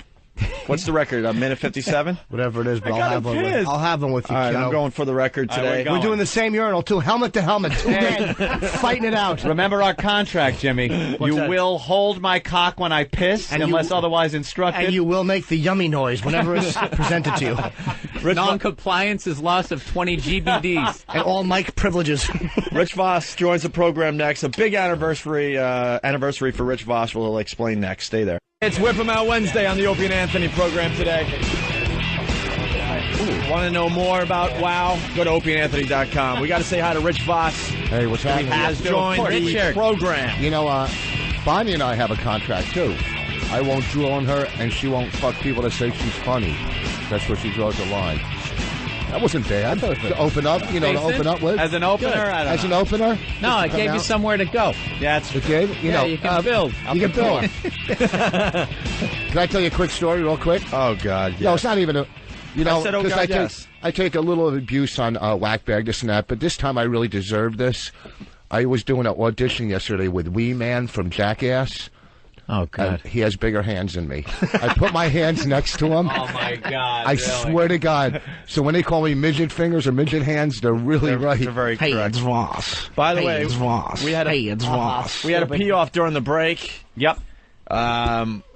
The old record was a minute 57 by good old Jimmy Norton. No, Jim Baby Ass Norton. Yeah, Baby Ass Norton, who loves showing his ass off to everybody. He's got a baby's ass on a grown man. My nickname in the bar was Doll Cheeks. That's what they called me. It's a child's ass. Certainly is. Old record, a minute 57. Uh-huh. I went in there and did 2 minutes and 33 seconds. 2:33. To set a record that only lasted for 7 seconds because Jim Norton still holds the record. Wow. Longest pee at 2 minutes and 40 seconds. And it was a real pee. I don't cheat. I didn't stop. When I have to piss that, because I on planes, I'm flying the aisle. I piss constantly. It's like every time, I can't even get it out all one. It's my breathing. It's all like, if I breathe a certain way, it almost like opens like the Get Smart gate. You're and an then more athlete. has to come. You've taken home urinal gold. And plus, when he pisses that long, he has an excuse to sit in a rest area. Oh, no, I'm peeing. I'm peeing. Believe me, it's only part of my strategy. When I kept looking over at you, going, psst. It's just, yeah. He comes in with a little squirt gun in the rest area. It's just harder to take a leak when those lips are looking through that round circle. Psst, buddy. Ugh. Hey, Al Lewis, hold on. I'm really using it this time. Do you ever go to the peep when you go to the peep booth? You remember the guy? Do you ever get notes thrown over at you, like the little notes that come over these guys? Dude, years ago I got that. I haven't gotten that. I haven't gone to peep shows anymore. But years ago, I was guys that throw notes over the top. Dude, over I the was top. J-Lo in a thong in fucking peep shows. You've never seen a more delicious sight than me and the Jersey people. They were all over me. We went to a place in Philly or something. I got kicked out. Were you with us, or was it Florentine that I got kicked out of the Peep Booth because I was trying to talk him down in money? And Oh, Christ. Try to Jew him down, Rich. Just say it. Could you just pay the price for once? How do you get thrown out of a Yeah. just a Peep Booth? Hey, we got to get to Heather. By the way, we were talking about Pal Talk and Vasco's What's Pal Talk? What's Pal Talk? I got MySpace. Yeah, I'm on MySpace. MySpace, it's great to have, but it's, Sure. You got to step up now to Pal Talk. MySpace, Jim Norton. Yeah, but MySpace, Anthony Cumia. Yeah, right. You spell that. Jim Norton.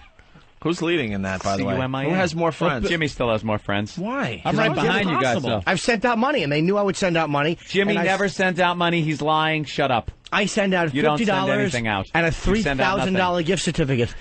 I'm to every person. I'm the independent candidate in this race. Yeah. How many friends you have? Me, I have close to 8,500. 8,500. That's a respectable What are you number. looking at? Cute. I went out. 15,000. Yeah, I Dane is got jealous. 13, about 13,000. Aw, When that's I was kinda in your sweet. top 8, I was getting like 100 a day, friends. Yeah. All right, the second I dropped out of your top 8, it's like, 45 I'll or hook whatever. you up. Huh? You can put me in your top 8? I won't, though. How many do you have? I got like 55, which isn't bad. You got 55 friends? 5,500. Oh. 5,500. 5,500. And Oh, we all that's- pale to Dane. That's the big war though with like comics. Kevin Hart, he gets on MySpace and he goes, "Put me in your top 8, man." So I put him in my top 8, and he had me in his top 8. And that son of a bitch, I go back 3 days later, he buried me into the middle of his friends. So he was sucking off all my friends. So I said, "Fuck it," I buried him. He begged me. Dane Cook actually has Rhode Island. Yeah, he does. He's got like, how many does he have? 800? 894. Oh, at this point, he's probably over 94,000, probably over a million 900,000. soon. John in Ohio. John, Yes. what's up? Well, I had a comment about your piss contest. Okay. All right. More accurately, I think you should go for volume.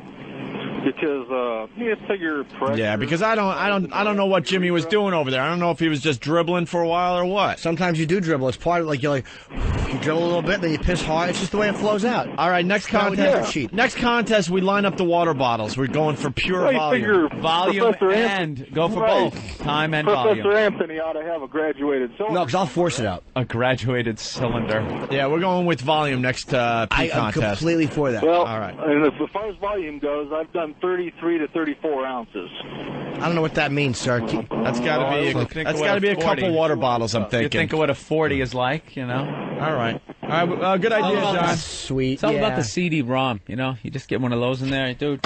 you You're all set. nothing. Let's move to Heather in Nothing. Minnesota. She's been waiting on hold for about 45 minutes here. Heather, Minnesota.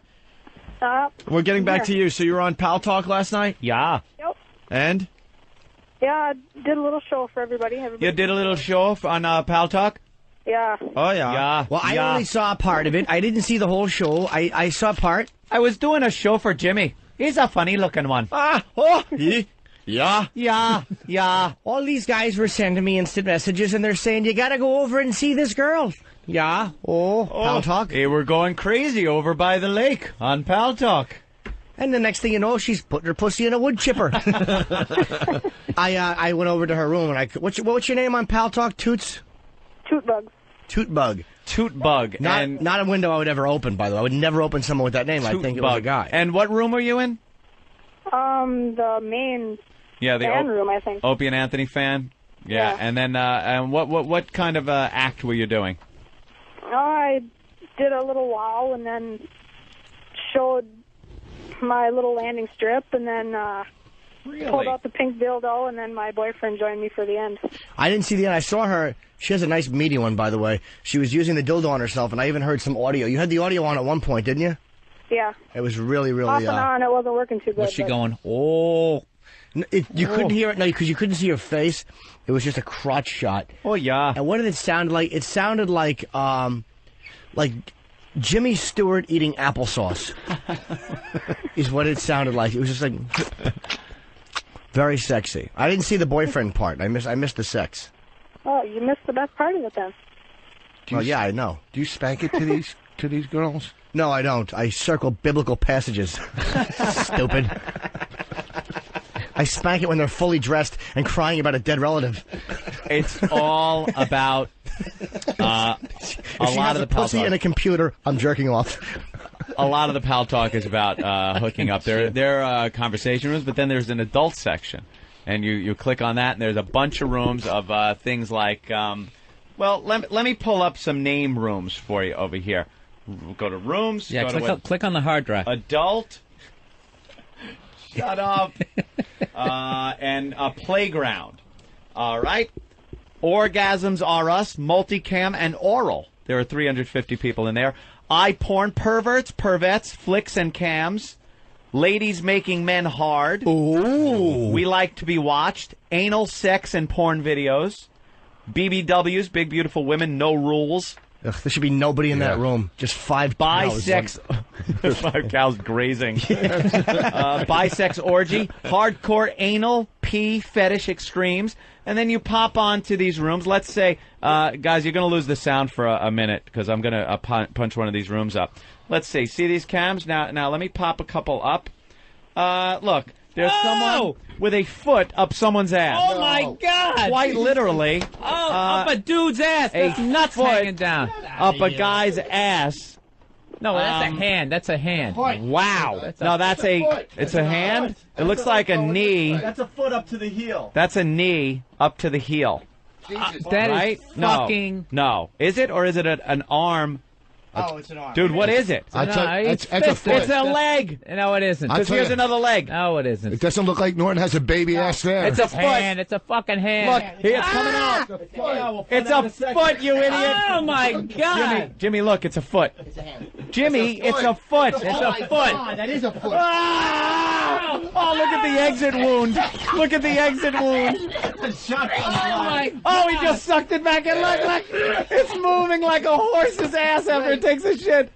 Oh, my God. Oh, shut it off. Shut it off. Shut the fucking thing off. That guy just got a foot up his ass. Is that it bleeding? Holy shit. Shut it off. I can't take it. Shut it off. Holy shit. It looks like a volcano that's about to erupt. It's just bubbling and ready to go. That was horrid. I can't wait to get on that site tonight. Oh, my God. That's worth putting a camera in your room. Oh, wow.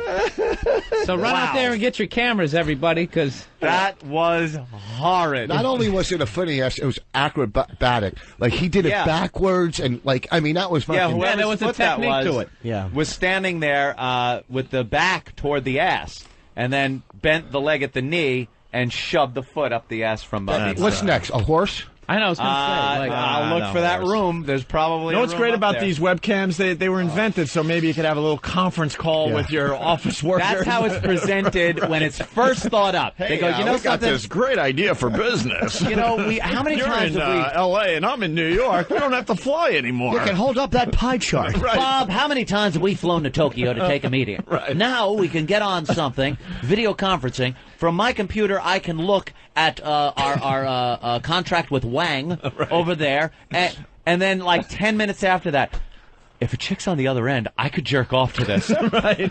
Get on it. Wait, you don't think it was pitched like that in the big meeting? Like, look, my friend puts his foot in his friend's asshole, and I'm always listening to it on the phone. I don't believe him. Well, we'll get back to you about this. What kind of money allocation are you looking for? Even better. There's a lot of married couples that are listening to this program right now, and I would maybe it works both ways. One of the people in the marriage there had to like talk the other, you know, their significant other into the pal talk thing. Going, look, no, I need the webcam because you know I want to keep an eye on the shop.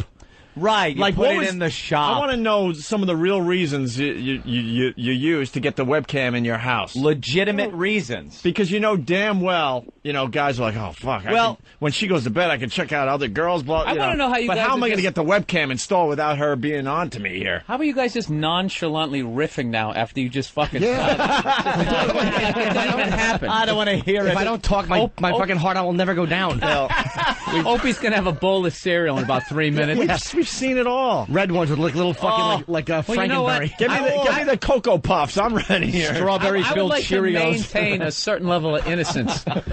Jesus. I almost threw up when I saw That was really that funny. red bloody ass. I have favorite spanking targets, like girls that you talk to in the rooms. I will just jack watching chicks. They have no idea that I'm fucking watching them and jacking. It's the greatest thing ever. There are other rooms though. There's a room called Help, which is empty. Help! I got a foot in my ass. Yeah, maybe that guy should have been in Help. And then you chat to the guy, help, I saw it. Friends, Love, and Romance. That, I guess, is where people are looking for the above. Friends, Love, and Romance. There's Divorced, Flirting, Gay, International, Just Friends, 20s and 30s, 40s and 50s, Seniors, Teens. There's that you can get. Social Issues and Politics. People get in there.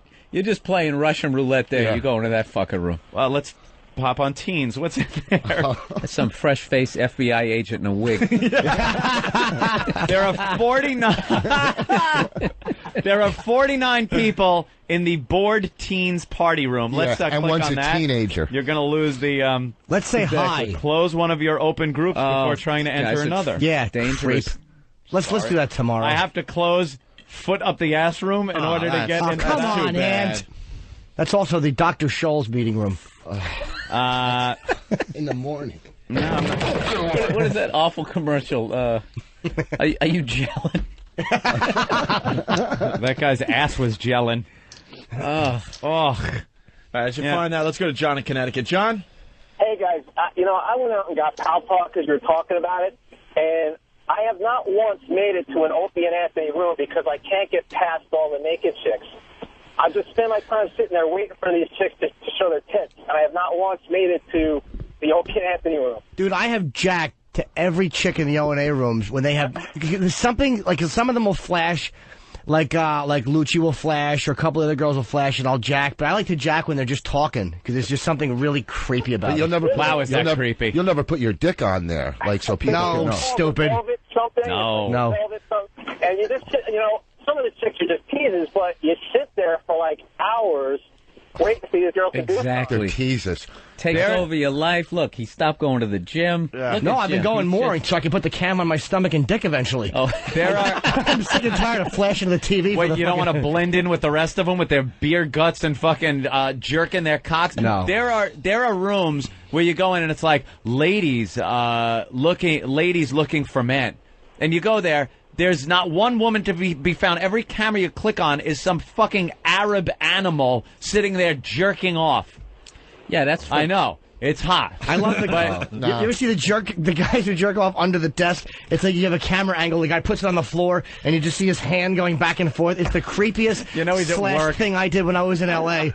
Fucking angle. Oh, no. You bet I did. Let's go to Wilson. He's spanking it. Jim Norton. Let's check out Cleveland today. Wilson, what's up? Hey, what's going on, fellas? Hey. Just calling. Yeah, I had to tell my wife. I'm like, me and my buddies, we play this video game online, so we got to cheat, and that's how we use the camera. Yeah, sure. Oh, there you go. And I thought it was because of you guys. Creep. Do you know who I jacked to yesterday? And I'll give it up because she doesn't care. You know Kara? She called in one day and did some dirty shit. I don't think she's on right now, but she did some dirty shit. I fucking jacked watching her yesterday. Really? Yeah, she's lovely. Kaya? You look at her on the camera and just start jacking? Like an animal. Happy Typing Girl won't flash, but we're trying to get her to show her breasts. She's actually a nice girl. It bugs me. Working nice girl, yeah. Yeah. Let's go to Kaya, Kiana. What's your name, bro, from Whackbag? Hey, it's Kai from Whackbag. Hey, Kai, what's up?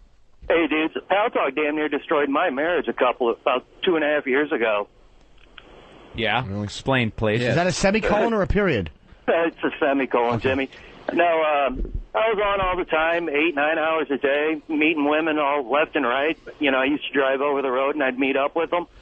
Just to say hi. Well, if you're meeting up with them, it's not over Pal Talk. It's over meeting up with girls. I love that. Yeah. The telephone almost ruined my marriage. I called up this chick, hooked up with her, and fucked her in a hotel room. That fucking telephone. Let me tell you.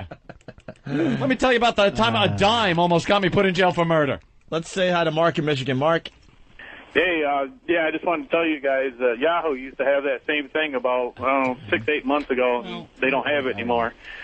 They had all these fucked up rooms where they had guys self-sucking each other and all this other shit, and they had all kinds of freaky-ass shit like that. Yeah. And how did you enjoy it? Can they tell? I didn't watch. I mean, I watched a little bit of the self-suck shit, but that was about it. I was clicking on. They had, like, white girls crave black cock and all this other Did shit he on say there. self-suck? Yeah. Self-suck? Can they tell what room you're in? Wait, Like, when you- let me translate. Voss wants to know if he sneaks into a gay room, will anybody be able to catch it? Just punching out, guys. He's going to be, you won't find him under R. Voss. You'll find him under Funny Dope in, What the hell's that? Oh, I just punched up a MySpace thing from a girl that I think Jimmy jacked off to. Is that her? Carrie, yeah. She Okay. doesn't give. Oh, she's. Because everyone on MySpace has to have fucking music. Could you enough with the music? All right, enough to the soundtrack to your life. Are there any more pictures there or no? I want to see more pictures. No, I can't take the music. But on no, MySpace. the music goes off when you hit more pictures, you little doll. Shut up. Oh. Let's go to- How long is this I like the hacky bio that the chicks have on there. I'm into real people. If you're not real, then just fucking move on, because I don't have time for that shit, man. We've talked about Shut the fuck up. I have time.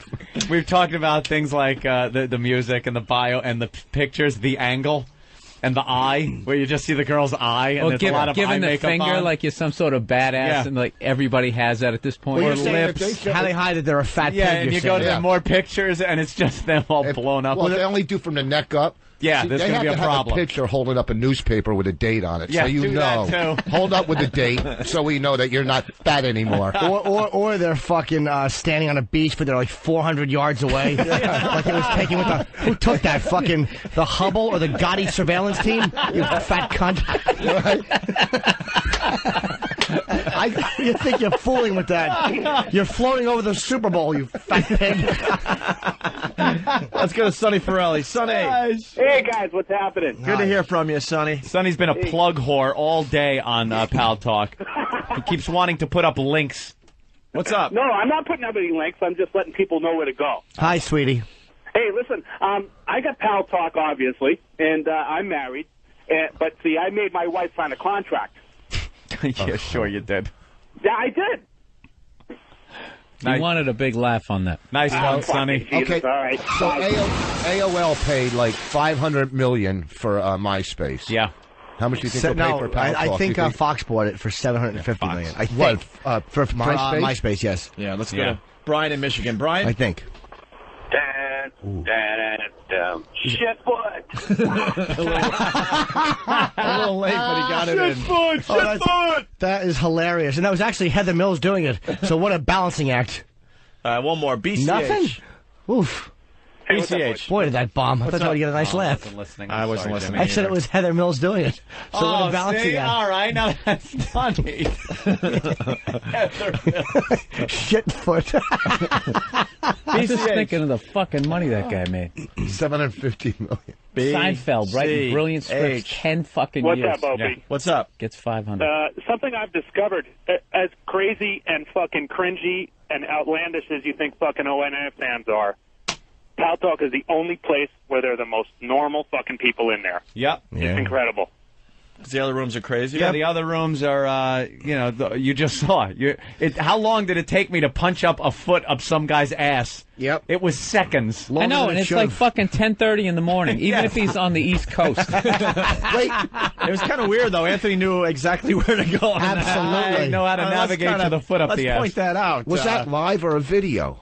I couldn't tell. Yeah, who knew? Will you just give him the link so he can go in and his, You want the his Pal Talk? stripper and Exactly. fake name? Are you computer savvy at all? No, I don't do that gross. I go on my. I'm not talking about gross. I'm talking about do you know computers enough to download a program and run it? Yeah, and not have Bonnie come over and help you. Don't worry, Rich. It's not too addicting. Yeah, an addictive personality. Yeah, Rich is here because he's celebrating 20 years of sobriety. 20 years sober. We got to get him. And now we're just turning like him on on to stage. Pal Talk, so it's his new. At least it's a round new number on his addiction. act. For a year, you have a round number to do on for your act for a year. Oh, 20 years. At least it's not like 17. Yeah, who cares? Congratulations. Thank you. Bring in the cake. No one cared that I had 19 February 1st, but the fact that my friend That's because it's not part of your fucking act. Yeah, you don't say that every 3 seconds. First of all, I don't do it that much in my act anymore. And I haven't eaten red meat because you're drinking. Huh? And Rich, we've brought a little cake for you. Oh, that's happy being clean for 20 years. Look at that's fucking cool. It's a crack pipe. It's a crack pipe cake. Oh, that's fucking the best. Get a picture before you fuck it up. We actually pass it around and have everybody have a slice. We're bigger than U.S. Steel. Then in the. If I see a gay Jew in Pal Talk, I'll know I have a partner. Let's see the. You don't come to Pal Talk and talk to boss that way. Mike, you don't come to Las Vegas and stick your foot in the asshole of a man like Mo Green like that. Oh, that's cool. Wow.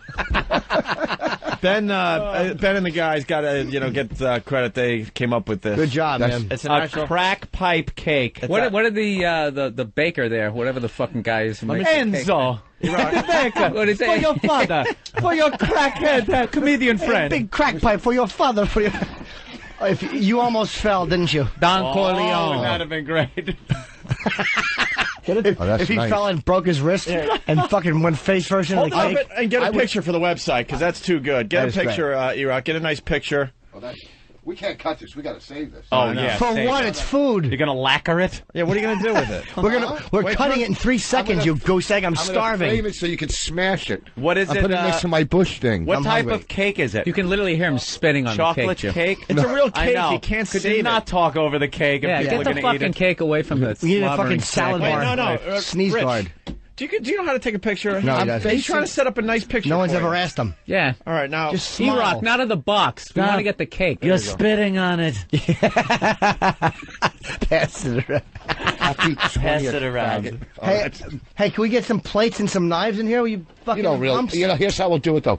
Just cut the end here so we can keep the bowl, right? You're not keeping the bowl. We're eating it. It's a cake. It's a cake. It isn't a real crack I had a pipe. tranny cake. He really thinks that it's like something you could save. It's a real cake. Hold on, I don't see This would be anything. hilarious cool. if this actually ruined his sobriety. Just singing Yeah. this fucking thing and Just eating saying it. He's so close to the edge for so 20 good. years. Yeah. And he goes out tonight and just, one rock. What's the matter? You couldn't find a cake with like a booth hole and a mouth on the other end? We'll give you that cake after you arrest. Save it. See, this makes it all worthwhile. All those 20 years.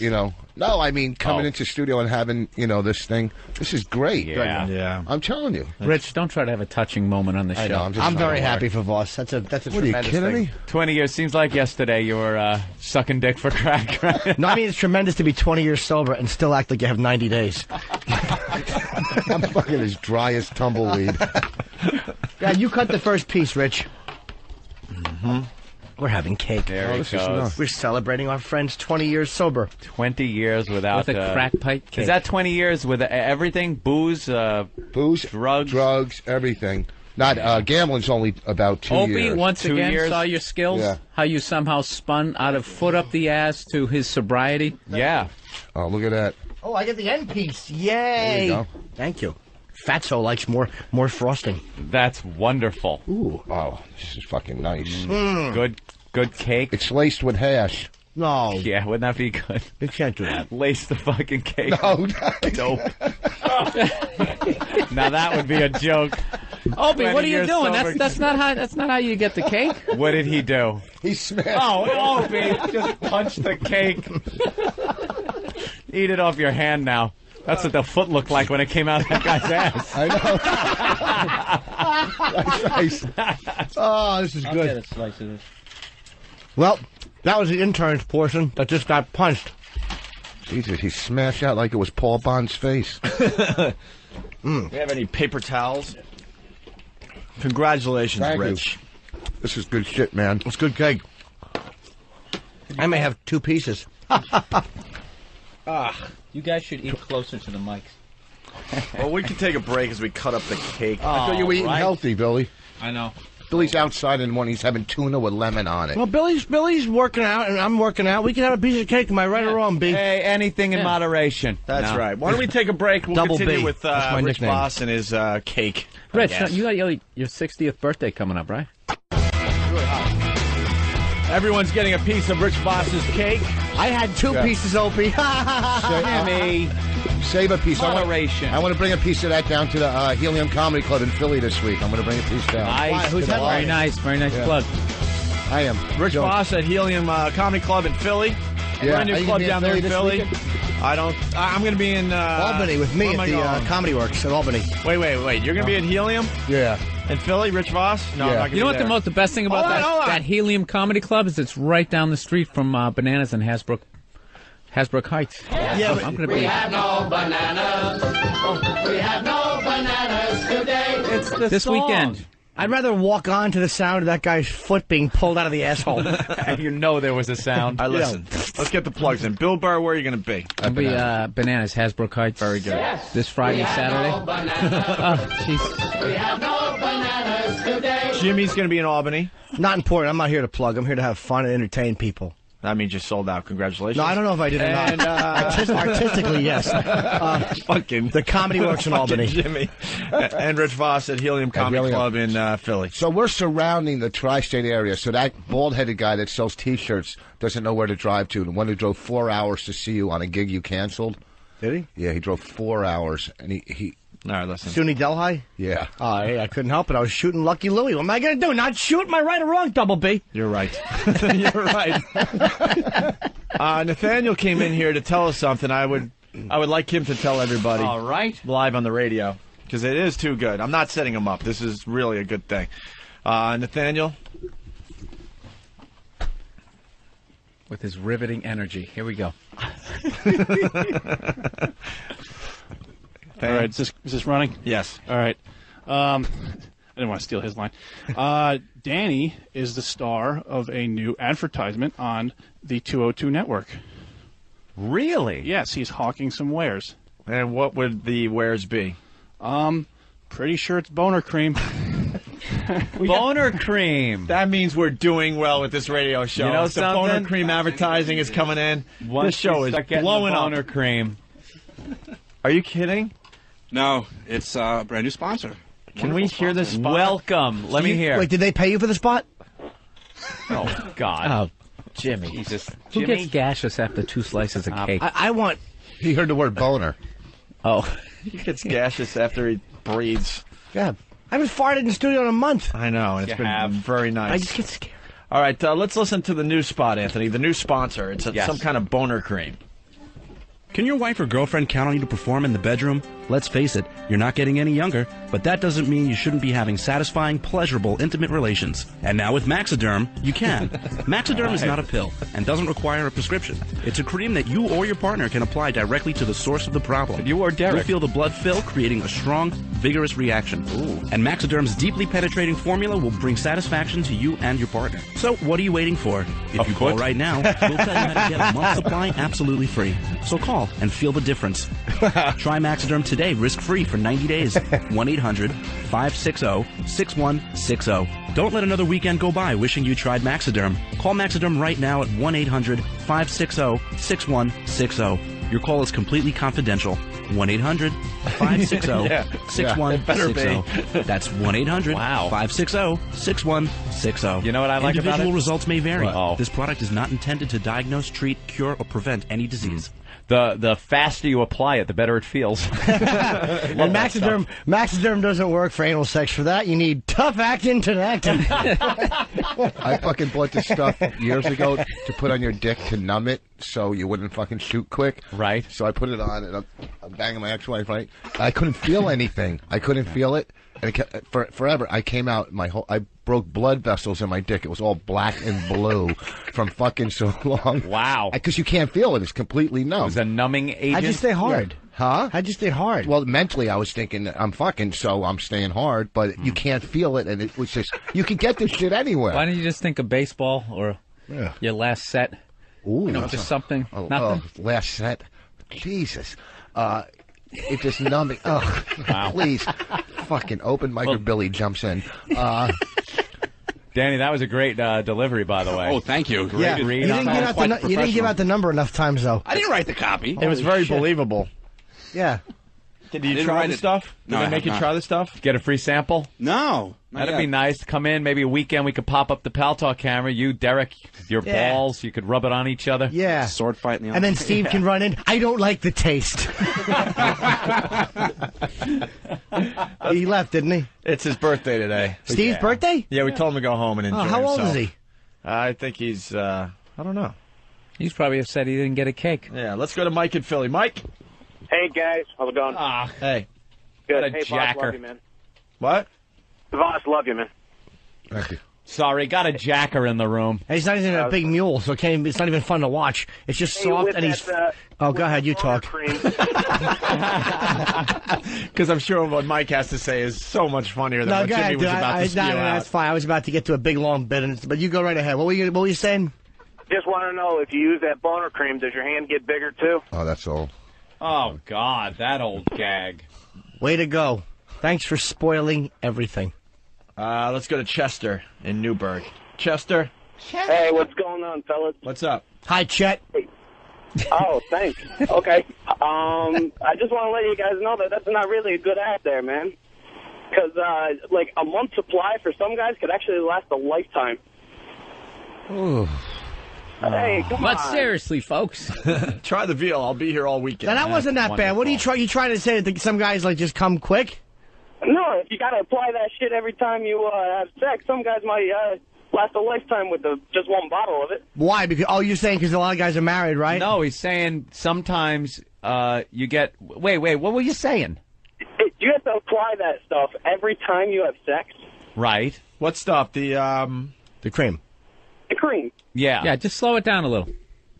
So if you apply it every time you have sex, some guys it might last a whole lifetime. So what you're saying is... Because... They don't have a lot of sex? But because... Yeah, is it... No, guys, I blew it up. No, we want to... It's funny, I just want to understand it. Yeah, you can't hang up now.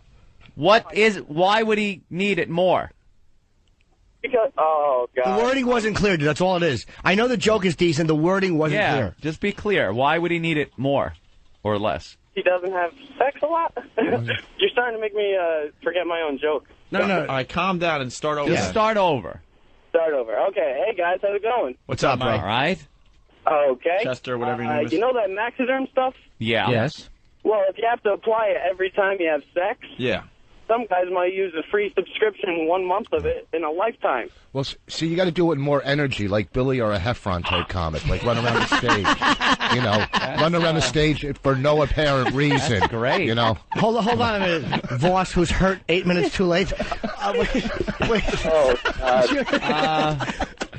So the reason I'll sit on a stool with my feet dangling off of it. All right. Wait, let's take it like a man. the Shut up. final reason was that a lot of guys maybe don't enjoy sex with their wife.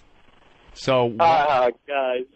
Dude. no, but is that what it is? Some guys don't enjoy sex with their wife, so it would last them a long time. Yeah, hurry up and explain it, because we're coming back on air in like fucking 30 seconds. Is that why? Oh, I'm sorry. You know, can I just get a car crash and we can end this? What? A what? Can I A get what? car crash and we can end this? Hey, it's Voss. Thank you.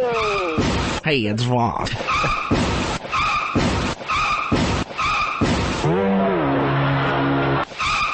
Oh my God! You did not know when to quit. Holy shit! You should have hung up hours ago. What a tool. What a complete idiot! I'm going to break out one of the rare ones for him. All right. Wow. What a dolt. The last guy to get that was Joel Steinberg. Congratulations. Jeremy from Jersey. The Good finger. morning, shit dicks. Go ahead, Jeremy. Hey, maybe Danny's mom can let us know how that cream works out. Oh wow! Oh, Danny, you can nice. Yeah. Oh, nice. Danny's mom joke. Fred from Brooklyn. I don't get this one. He's been on hold for well over an hour. What up, Fred? Fred, it better be good. What's up, guys? Hey. The back page of the Post today. Yep. That's Ben's hug she's talking about, right? I fucked up. Oh, no, you know what? Good visual. She's got her fingers wide apart, like she said, I caught a fish this big. And you're saying she's describing Ben's cock. And you waited an hour to say that. It's Sassy Sasha. Sassy Sasha. Fred thought a visual joke would be great for the radio show. Thank you, Fred. It's something we do Yeah, the constantly. joke's always good when you have to explain them. Exactly. Yeah. Hey, how do we know every listener that's listening didn't have a New York Post turn to the back page? Yeah. Ready for that joke. You're playing devil's advocate, and I like it. Guzzo. Hey, morning, guys. Morning, Billy. Happy Wednesday, Jimmy. Hey, thanks, pal. Godspeed. Hey, really quick, Jimmy, you did sell out up here in Albany, except for the Friday 8 o'clock show, which I will be at. Are the other shows sold? I didn't even know that. The other ones are definitely sold out, yeah. Fucking me and Dane Cook, man, we're tearing up the country. That's pretty cool. One show left. Thanks, buddy. 8 o'clock show Friday for Jim Norton in What Albany. football stadium is Dane performing in? Oh, it's awful. He's doing Wembley. Christ. I'm doing Abu Ghraib. He's fucking... I feel a little jealousy in the room. A little jealousy. There's a little. No, you know what? To be it's jealousy, a lot of jealousy. No, it's a little jealousy. A lot of jealousy. You know what it is? To be jealous of somebody, they have to still be in your sights. He's so fucking far over the horizon. I'm actually enjoying it. But I'm not. I'm still jealous. My website fucking has a C prompt on it, and his fucking actual live face pops through your computer and talks to you. Let's get a mic in New Orleans. I need help, Mac. Today, guys, I learned that anal sex has been upgraded from a 2-point conversion to 14 points. 14 points. 14. Attaboy. Let's say hi to Rich in Michigan. Rich? Hey, if you didn't wipe off that excess Maxiderm, wouldn't the pussy just get big, too? Punch it out. Wouldn't the what? Pussy. Oh. No, it's not about being big. It's about staying hard. Ray Pierre. Hey, how you doing? Hey. I learned some phone numbers today. Okay. Hey. 212-584-5120. Mel Carmazon would love to hear from you. No, don't do that. Let's go to Vito in St. Louis. Vito. Hey, man, I think what that fucking amateur earlier meant to say is that a month supply of Maxiderm might have lasted Boss a lifetime. Oh. A lifetime. Oh. Way to bring it home. Momo. Yeah, I learned today that if you want to have sex, get it in writing. Yeah, put it in contract form. Makes it much more sexy. Anthony. Yes, sir. If you want to get the interns to stop using your bullhorn, take away their GBDs. You were doing so well. I'm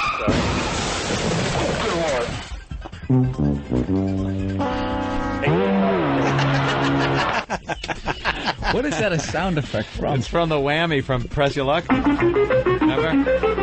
No whammy, big money, big money, big money. No whammy, no whammy, and stop! Stop on the whammy! Oh, no. That's the sound the doctor makes when it's stillborn. Is it a boy or a girl? You smack it. Boy or girl, boy or girl. Stop it, stop. Oh. It's dead. Let's go to Dave. Jesus. What is wrong with you? Dave. What's up, guys? What's up, Dave?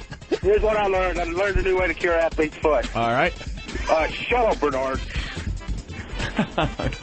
Jesus. That's how we end today, unfortunately. It's like chips.